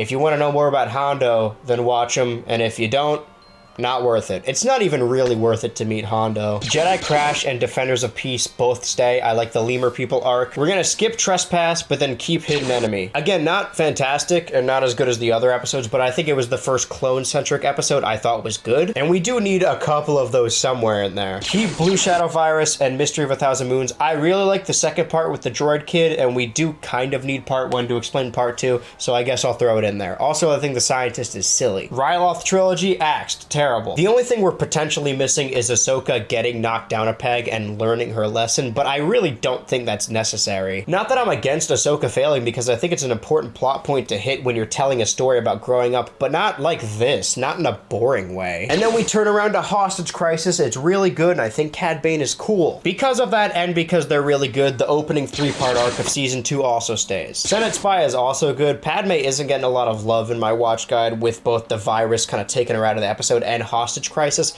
but this episode builds up on her past and relationship with Anakin. Normally I would try to include every part of an arc if I like the majority of it, but this is a 4-part arc and like 50% good, and that 50% is really, really good. I feel like we can skip landing at Point Rain, but not Weapons Factory, since it leads into the Padawans getting stuck. I don't know, like that's an important moment, but the rest of the episodes... Nope, cut it. It's fine. You don't need a scene setting up Ahsoka and Barris's relationship. They already have that relationship in the zombie episode. You can context clues. You don't need everything explained. Cut it. No, don't watch it. Legacy of Terror and Brain Invaders are good. Put them on the watch list. Watch them. Both parts of the next one, Grievous Intrigue and The Deserter, I'm keeping, but I'm not just keeping Grievous for The Deserter. I actually think it's a pretty good episode. Lightsaber Lost is a lot of fun, but if we're being as conservative as possible and just the least amount of episodes, it doesn't actually tell us anything new about any characters. And then I also think we're going to keep the whole Mandalore arc, even though it kind of peters out after a while, but it's still good. And unfortunately, you can't really cut any of them out. Ideally, you would watch them all combined as one big episode, but they're not even bad episodes. They just cover the same ground, but there's individual scenes in each one that I think are important, so we have to watch all 3. Don't need Senate Murders, don't need Cat and Mouse. Bounty Hunters is a really good one-off episode, and then we get to the Zillo Beast arc. The first part gives us insight into Mace, which we desperately needed, and the second part has some interesting stuff. Quite honestly, I like the Mace Windu stuff, but we get more of that in Boba's arc. With my current knowledge of the first 2 seasons, I might cut it, but it kind of ends on a cliffhanger, so I don't know if we need this or not. I don't know if the Zillo Beast comes back. I mean, it's not on this watch guide I've been making fun of the whole time, so let's just put them on our watch guide, because BHultra is different. Okay, maybe now I am being a contrarian, but only now. And of course we keep Death Trap, R2 Come Home, and Lethal Trackdown, which means that the official, absolutely correct order that you must watch the television show Star Wars The Clone Wars in is... whatever you want, man. If you watched this whole video and really thought I was about to tell you what you should and shouldn't watch, maybe rewatch the video. And if you rewound just then, and now you're at this part again, you fell for the trick again. I just told you what you should and shouldn't watch, and you fell for it. You didn't learn anything. Matter of fact, while you're here, watch every single one of my videos. If I went off a guide I saw online by some random dude, I never would have discovered some of these episodes. I would have gone my whole life without watching them. And I get it. We're busy people. We don't have the time to watch stuff we don't want to watch. A couple months ago, before doing this video, I forced myself to watch the new Bad Batch episodes every week because I like to be up on new animation, and I only made it like halfway through before realizing that it was really boring. I mean, I knew that. I realized that at episode 1. You don't ever want to force yourself to watch something you may not like. But why not take it one day at a time? I saw a comment a little while ago. Someone said I'm the only person in the cartoon community whose opinions they trust, which first off, thank you for thinking I'm in the cartoon community. Second off, that's nice and all, and I appreciate it, but there's no end-all be-all of opinions. I'm not objectively right. No one is. Maybe watch like an episode a day, and if you're like 2 weeks into it and not enjoying it at all, maybe you never will. But at least then you will have watched the first 14 episodes and you can skip them upon every subsequent rewatch. But not me, because I forget everything I don't write down. That's why I need to make these videos. In the end, it's nice to come back to a show like this I remember vividly through its marketing and presence, but never actually watched. That's because it was all over the place. It was on Lunchables, it was on TV, it was on the big screen, but also one thing I held off on mentioning, where the majority of my Clone Wars information comes from, the only Clone Wars media I cared about as a kid. It wasn't the movie, it wasn't the video games, it wasn't the show. It was something far worse.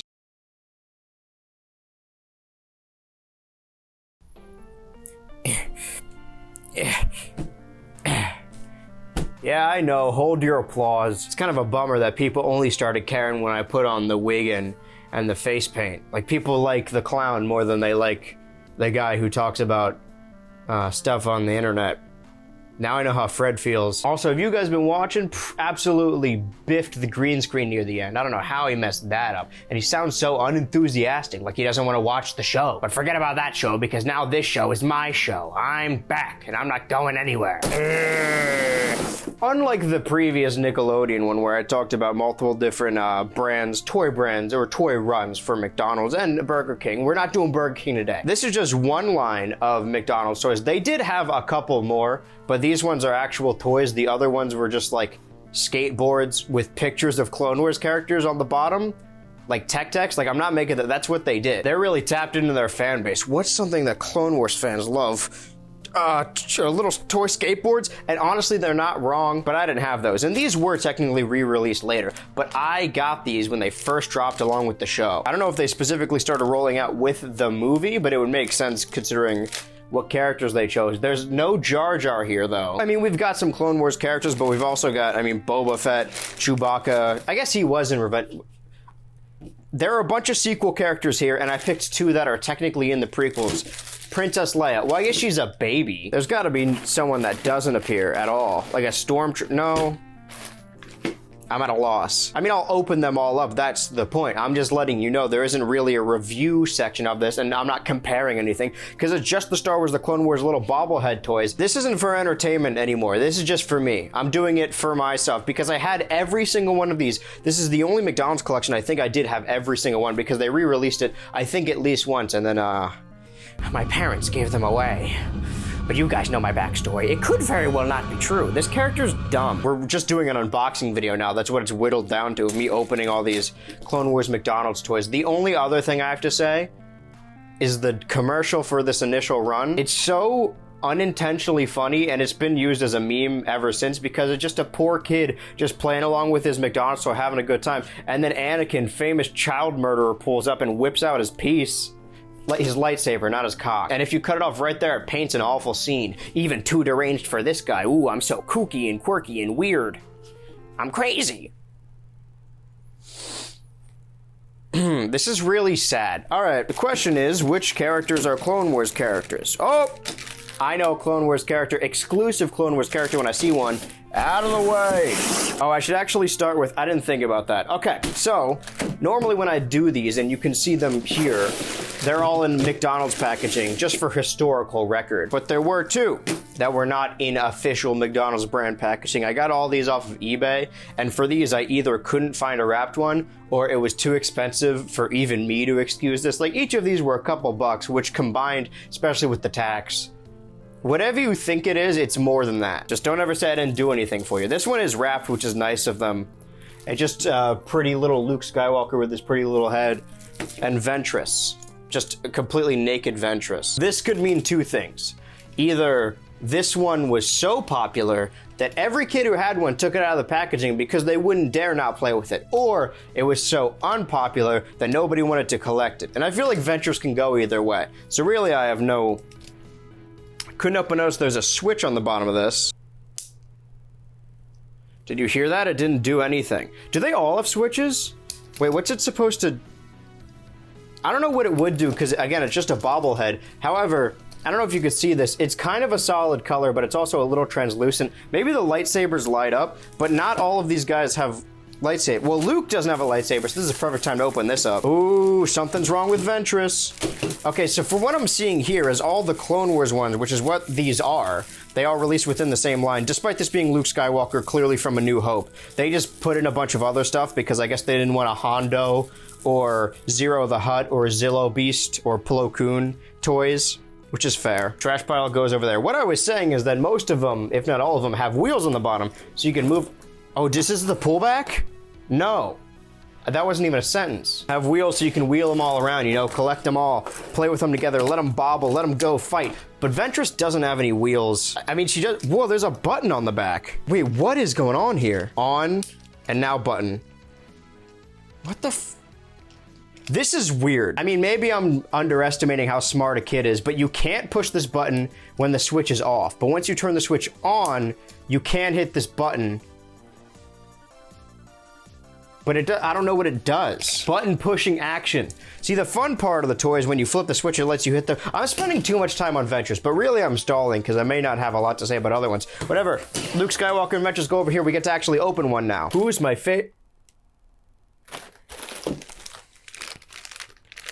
This is broken. Maybe they pop on, but I don't know if you can see this. But this is supposed to be Darth Vader and a TIE fighter, and the things are popped off. Hold on. I feel like this is a huge bag, by the way. Like, this is the normal size of a McDonald's bag. What the fuck? Wait, this is really strange. I didn't know they made them this big. All right, well, something's clearly wrong. I mean, that's just poor packaging. If the only broken one is the big package one, then it clearly means the package doesn't work. I feel like I could put this back together, though. Yeah, they just pop into place, don't they? This one also has a button. Okay, I was gonna say it's facing the wrong way, but I'm dumb. Do the tall parts go upward, or do they face forward? Oh, okay. Yeah, we may... Did you hear that? Nice job, jackass. No, they're always gonna face backwards. It has a button on the back, just like Ventress did. It just fell off. I like his little nubby little hands, you know, like his big ass head, but I don't even know if you could see that. This camera never focuses, especially not on the stuff I need it to. But I mean, they all work as a bobblehead, but what I'm seeing here, if what I'm seeing is correct, first off, it does say within the instructions that you do need to attach the thing, so they're not broken. And then it says to hit a button to hear him speak, to hear his classic line. Wait, hold on. If you can make this out, it says hit it once for one line and twice for like something quieter, I guess. These do say 2008 though. So because all these batteries have run dry, because these toys haven't been opened, but they're still old as fuck, they still age normally. I'm sorry guys, I thought this was gonna be an accurate, you know, a final retrospective about everything with the first 2 seasons of Clone Wars 2008 to 2010, but unfortunately, McDonald's toys go bad. Almost immediately, really. So normally I would toss these, but because these are specific to the character, no, I'm gonna toss them. It's all trash. Yeah, my favorite Clone Wars character, Darth Vader. This is how I knew which ones I was missing and which ones I needed as a kid. This was my first big collection thing.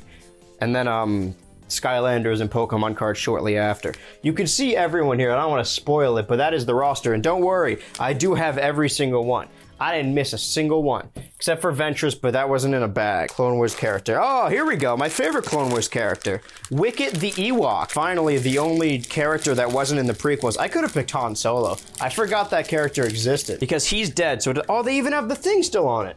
The little plastic. This thing was legit never opened. I have theories about that Darth Vader one because that bag is cartoonishly big, but you pull him back and he shakes uncomfortably. This is... By the way, I never really liked the designs, but this is the closest we're ever gonna get to see Luke in the Clone Wars design. Anakin's the worst one. It's more so with the Legos. I liked the more simplified prequel, like it's just like a generic yellow Lego face, like normal smile, with like helmet hair, because I liked Lego Anakin as a kid because I looked like him. There was a period of time in my teenagers where I looked like him. I wasn't a kid. I was in high school, I'm like, I look like Lego Anakin. So that's more ultra lore. I only pointed out because this one, like, I don't know how they would have made this in the Clone Wars style. That's horrifying. It has something to do with the beady eyes, but like his face is so textured. I want to see him shake.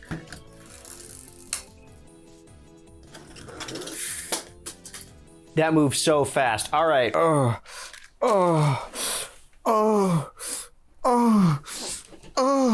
Sorry, that's the noise I make when I walk. What we're gonna do, new plan, pivoting. All the ones that you can pull back, I'm gonna race. So these guys are useless. Luke doesn't even have a button. Ventress button doesn't do. Darth Vader doesn't make noise anymore. So far, in our ranking, Wicket's at the top. Speak of the devil and he shot. You know what? No, let's do a Clone Wars character. Like Yoda. Yoda toy, je quitte, je get. I guess he's got a different. This bag is also, that's not as big, but it's like medium. I didn't know they made these different sizes. Opening these is both exciting and also feels gross. No wheels. All right, what do you do? Aside from be Yoda. Oh, it talks. The switch is just not where I thought it was. Okay, switch button. Moment of truth. Oh my God. I cannot hit. The switch is like, I don't want to break my nail, but This thing is, okay. I don't want to put my teeth on it. No, that's not, I guess we'll never know what Yoda says. I have a dangerous idea. Let's get down to, oh, I did it.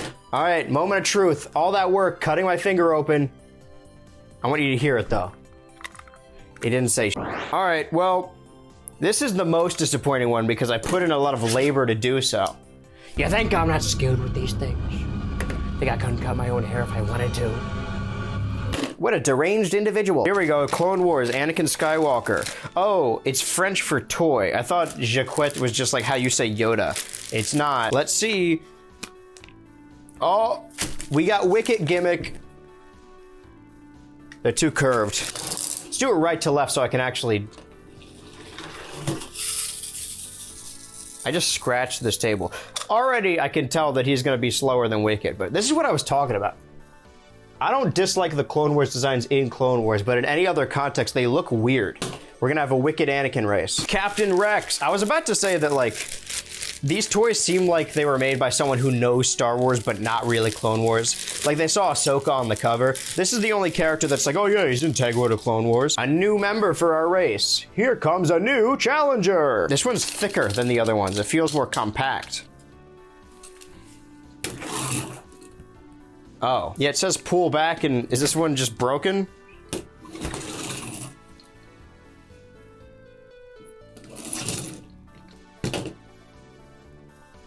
All right, trash pile. This one, oh, ew. Okay, look how, like, you can see through this, how clear, how good that material is for the Obi-Wan one. I don't know how to portray this other than, like, I really don't think I can Le General Grievous. Maybe you can hear it, but like this texture is awful. And my favorite, that opened like nothing. Okay, so this thing is seconds away from disintegrating. And I'm putting my fingers all over it. I got sick after doing this last time, so if it happens again, I'll know. Great, he talks, and by that I mean he doesn't talk. I mean, if he survived in that bag for long enough, who knows? Maybe his battery still works. I saw it light up for a second, hold on. He's got a little flicker there. I feel like I'm lighting a match. It might be going too fast for the camera to pick up, but he's got a little life left in him. Also, I love this.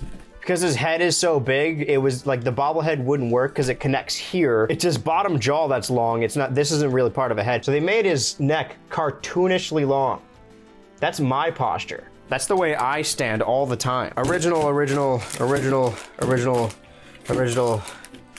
Prequels, original. Okay, so let's see if the 3 prequel ones, let's go through this. This is full of a lot of air. This is gonna pop as soon as I bust it open. That also opened way too easy. Get out of there. This one's only 1 frame, but it gets the job done. Like, that's modern art. I know this is a hieroglyphic. I know exactly what that means. It means, oh, okay. So this is when you push and it goes. I need to set up some kind of like Hot Wheels track. I didn't actually talk about the vehicles. I probably should. These are the same thing. 2 Republic ships. One is just blue colored, you know, coded for Cody. His name's Rex. I fucked that up. Obviously, Luke is in his New Hope X-Wing that he got chased down by Darth Vader in his TIE fighter. See, I know. I missed the camera a lot, but I don't know what this is, what this ship is. It might be like Dooku's ship, maybe? Why is there no Dooku? They picked some weird characters for this. Like, I know you want original trilogy just to pad it out, but no Dooku. I was about to say no Maul, but there's no way they could have known he was gonna come back. Anyway, the more I look at Wicket, this is already my favorite one. The more his little teddy bear body sideways, he's on the land speeder, I guess the hover speeder, I don't know what they're actually called. That was used in Return of the Jedi. Anakin this isn't even his ship, but it's colored yellow like his ship. They could have easily just given him, I think Obi-Wan has no, he doesn't. Neither of these are correct. Grievous, I don't know what this is. They could have easily put him in his big wheel from Revenge of the Sith. I think that would have been funnier with the Wawa. And C-3PO, obviously, the only ship he's really rode on top of is the Sand Speeder from A New Hope, with the little Vaseline mirror below it. So this one, I guess, kind of makes sense. I don't know if putting adult Anakin in it would have made more sense because adult Anakin never really rode the ship, but it's one of the Naboo speeders. It's stuck on his head. Fucking let go. One of the Naboo speeders that R2 rode in with Anakin to explode the big donut in Phantom Menace. I said big donut because it looks like a big donut. I forgot that was a location in Steven Universe. He doesn't explode that big donut. Donut at the big donut. All right, so you flip the switch and he talks. Yeah, I'll be the judge of that.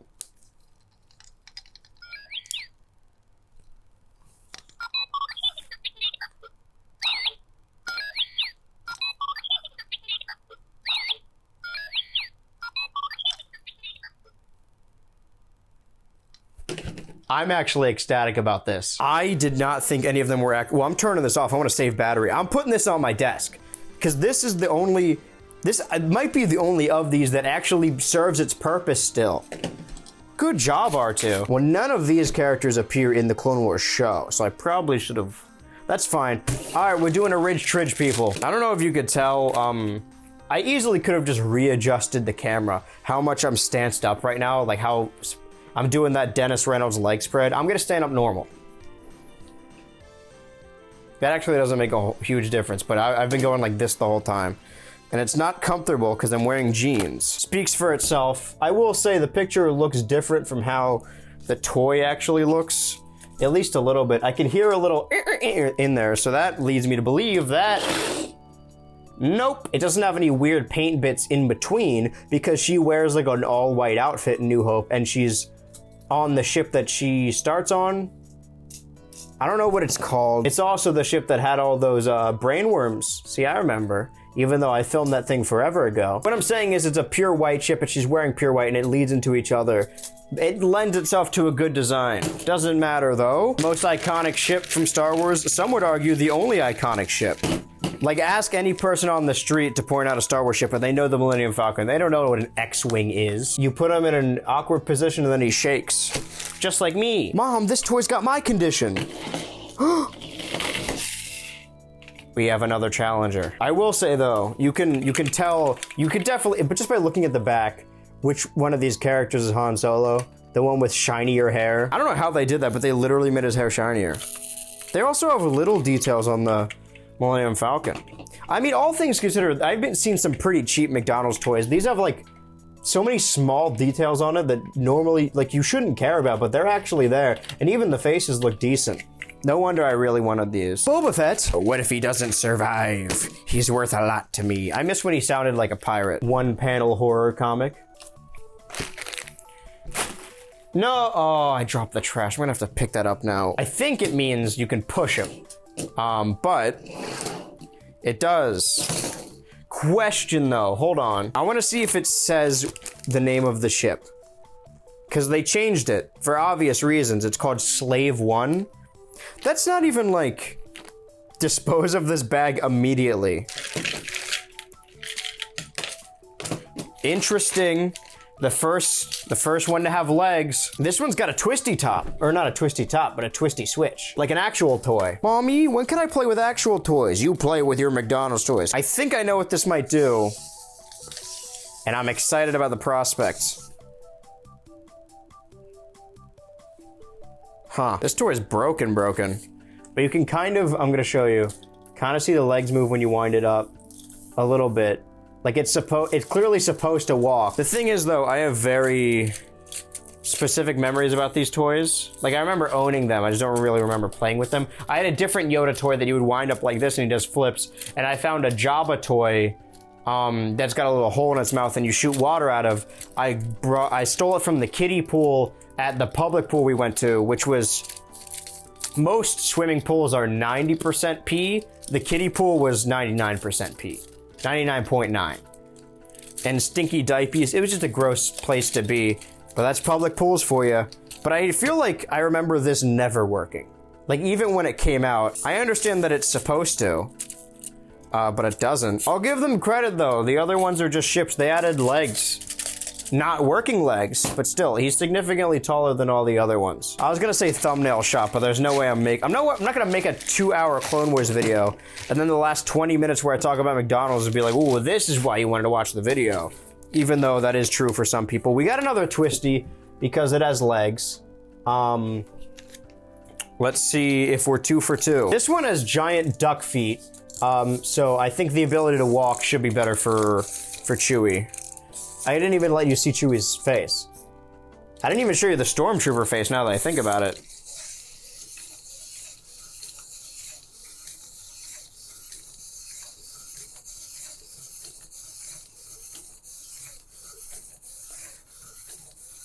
I think the duck feet lends itself to this. I love how wide he turns. I'll give them credit though, on that camera it does really look like an AT-ST.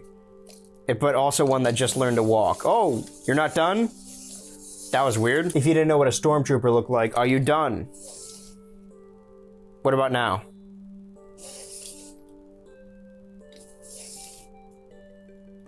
Okay, well that toy's haunted. Clone Wars time. Now I know a Naboo starfighter when I see one. This is the giant silver ship in LEGO Star Wars that you need to find the giant engine for. That's, I think, 99 cents if I remember correctly. And again, another one of these. This just means you can, I think we figured it out now. Oh, these all have logos on them. So the Stormtrooper has the Empire logo, and this is, I don't know what that logo is actually. Do they all have different logos? Because this is the Rebellion logo. Huh. This is the fucking Mandalorian logo, which doesn't even make sense for Boba Fett. I don't know if this is the Separatist logo, whatever Grievous has cooking. Is this like a Jedi logo? Or is that the Republic logo? I don't know what that is. The Darth Vader logo. Pollute the planet! Yay, I love trash! All right, get out of here. Sorry, what I was saying is what we learned is that you don't pull this one back. You just push it forward. Sorry, bud. Are you done? Evidently, no. This is what I was talking about before. Obi-Wan and Anakin have specific small ships. I think that's the Republic logo. It's got the little lightsaber light in the middle. This one might be a pullback. We might see a race. I mean, it makes sense because it's got the same mold as Anakin. That's what I was saying. Like, these guys have similar ships, like similar color schemes. They're little ships at the opening of Revenge of the Sith. And sorry, I forgot which hand I was using. Obi-Wan, terrifying side profile. He looks like a cartoon moon. I didn't even notice this. He's got a little, is it R6? R6 is the red one. If you can make that out right there. Little R6. Question though. I'll save the race for last. Character I save for last though. Ahsoka Tano. What the fuck is this ship? Whoa. I feel like I've seen this before. I don't think it's pure blue though. She's topless. I mean, to be fair, her design in Clone Wars anyway is barely wearing anything. I don't know why they did that. Yeah, so this one tells you, it doesn't even talk. It just lights up the lightsaber. They got the Republic logo. Now, get rid of all the trash. Let's see. Can we have a second one? Can she break R2's record of speaking?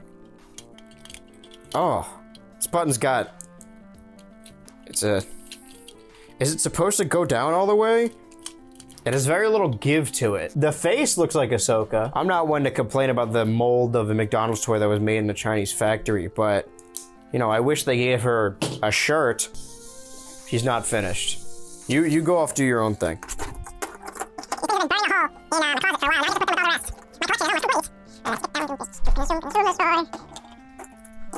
I should have, which one's race? Oh, it's these three. It's Obi-Wan, Anakin, and Wicket. Are you done? Can we... I did spend like minutes winding it up. And here we are.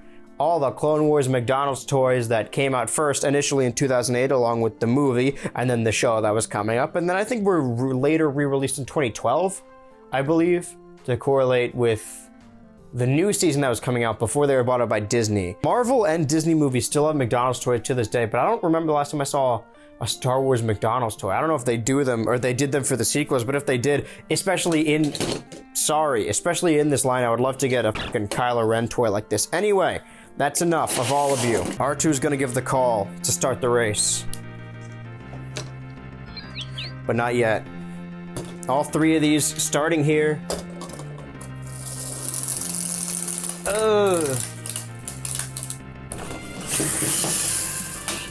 Anakin wins! Ba-da-da-da-da-da-da-da. You really blew it. You are my brother, Anakin! I loved you! And you too, Wicket. Wicket was there too. I'm gonna give my ranking now. Anakin's the fastest, which makes him epic and cool. Also, I like his character. I like that R2 speaks. That's not really a model of the toy because a bunch of them were supposed to speak. But he's the only one that still does. But my favorite, above all else, forget Clone Wars, forget the prequels, even forget origin stories of characters. I don't care about any of that. Because this really is a testament to this video as a whole, because no matter how many prequel things they show me to try and make them better, Return of the Jedi is always going to be my favorite, even though it's not the best one. I just like the pirate stuff at Jabba's palace in the beginning. And because of that, Wicket is the best Clone Wars McDonald's toy. They should bring back Clone Wars for another season, not to flesh out any other characters, but to give a Wicket backstory. They're taking Willow off of Disney+. Well, I have no idea who that was or even how it showed up, but maybe it should be his show. I'm gonna be honest, guys.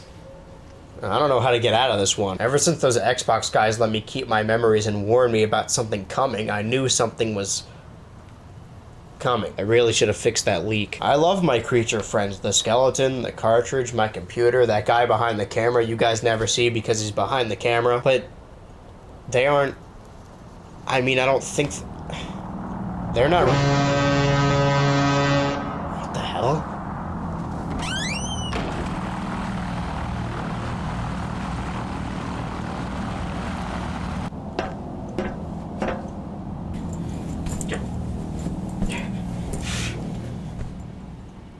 Oh.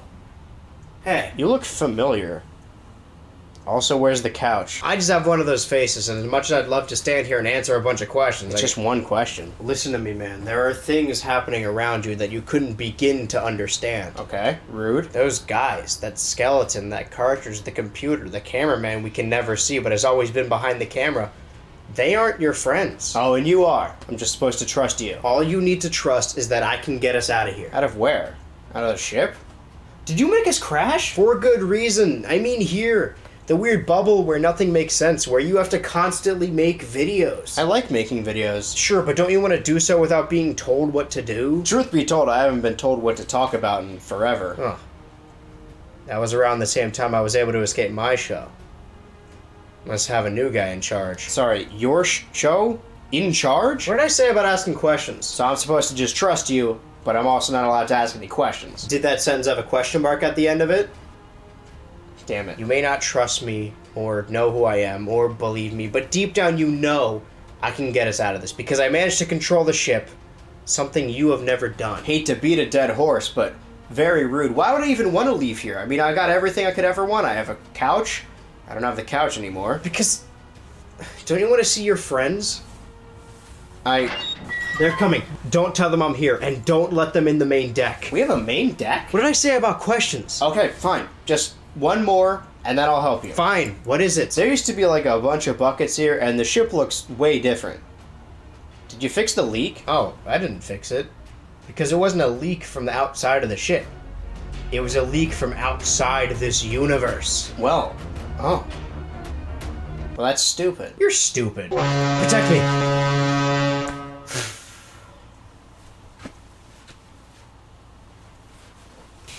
Oh boy, what happened to the couch? Oh, that?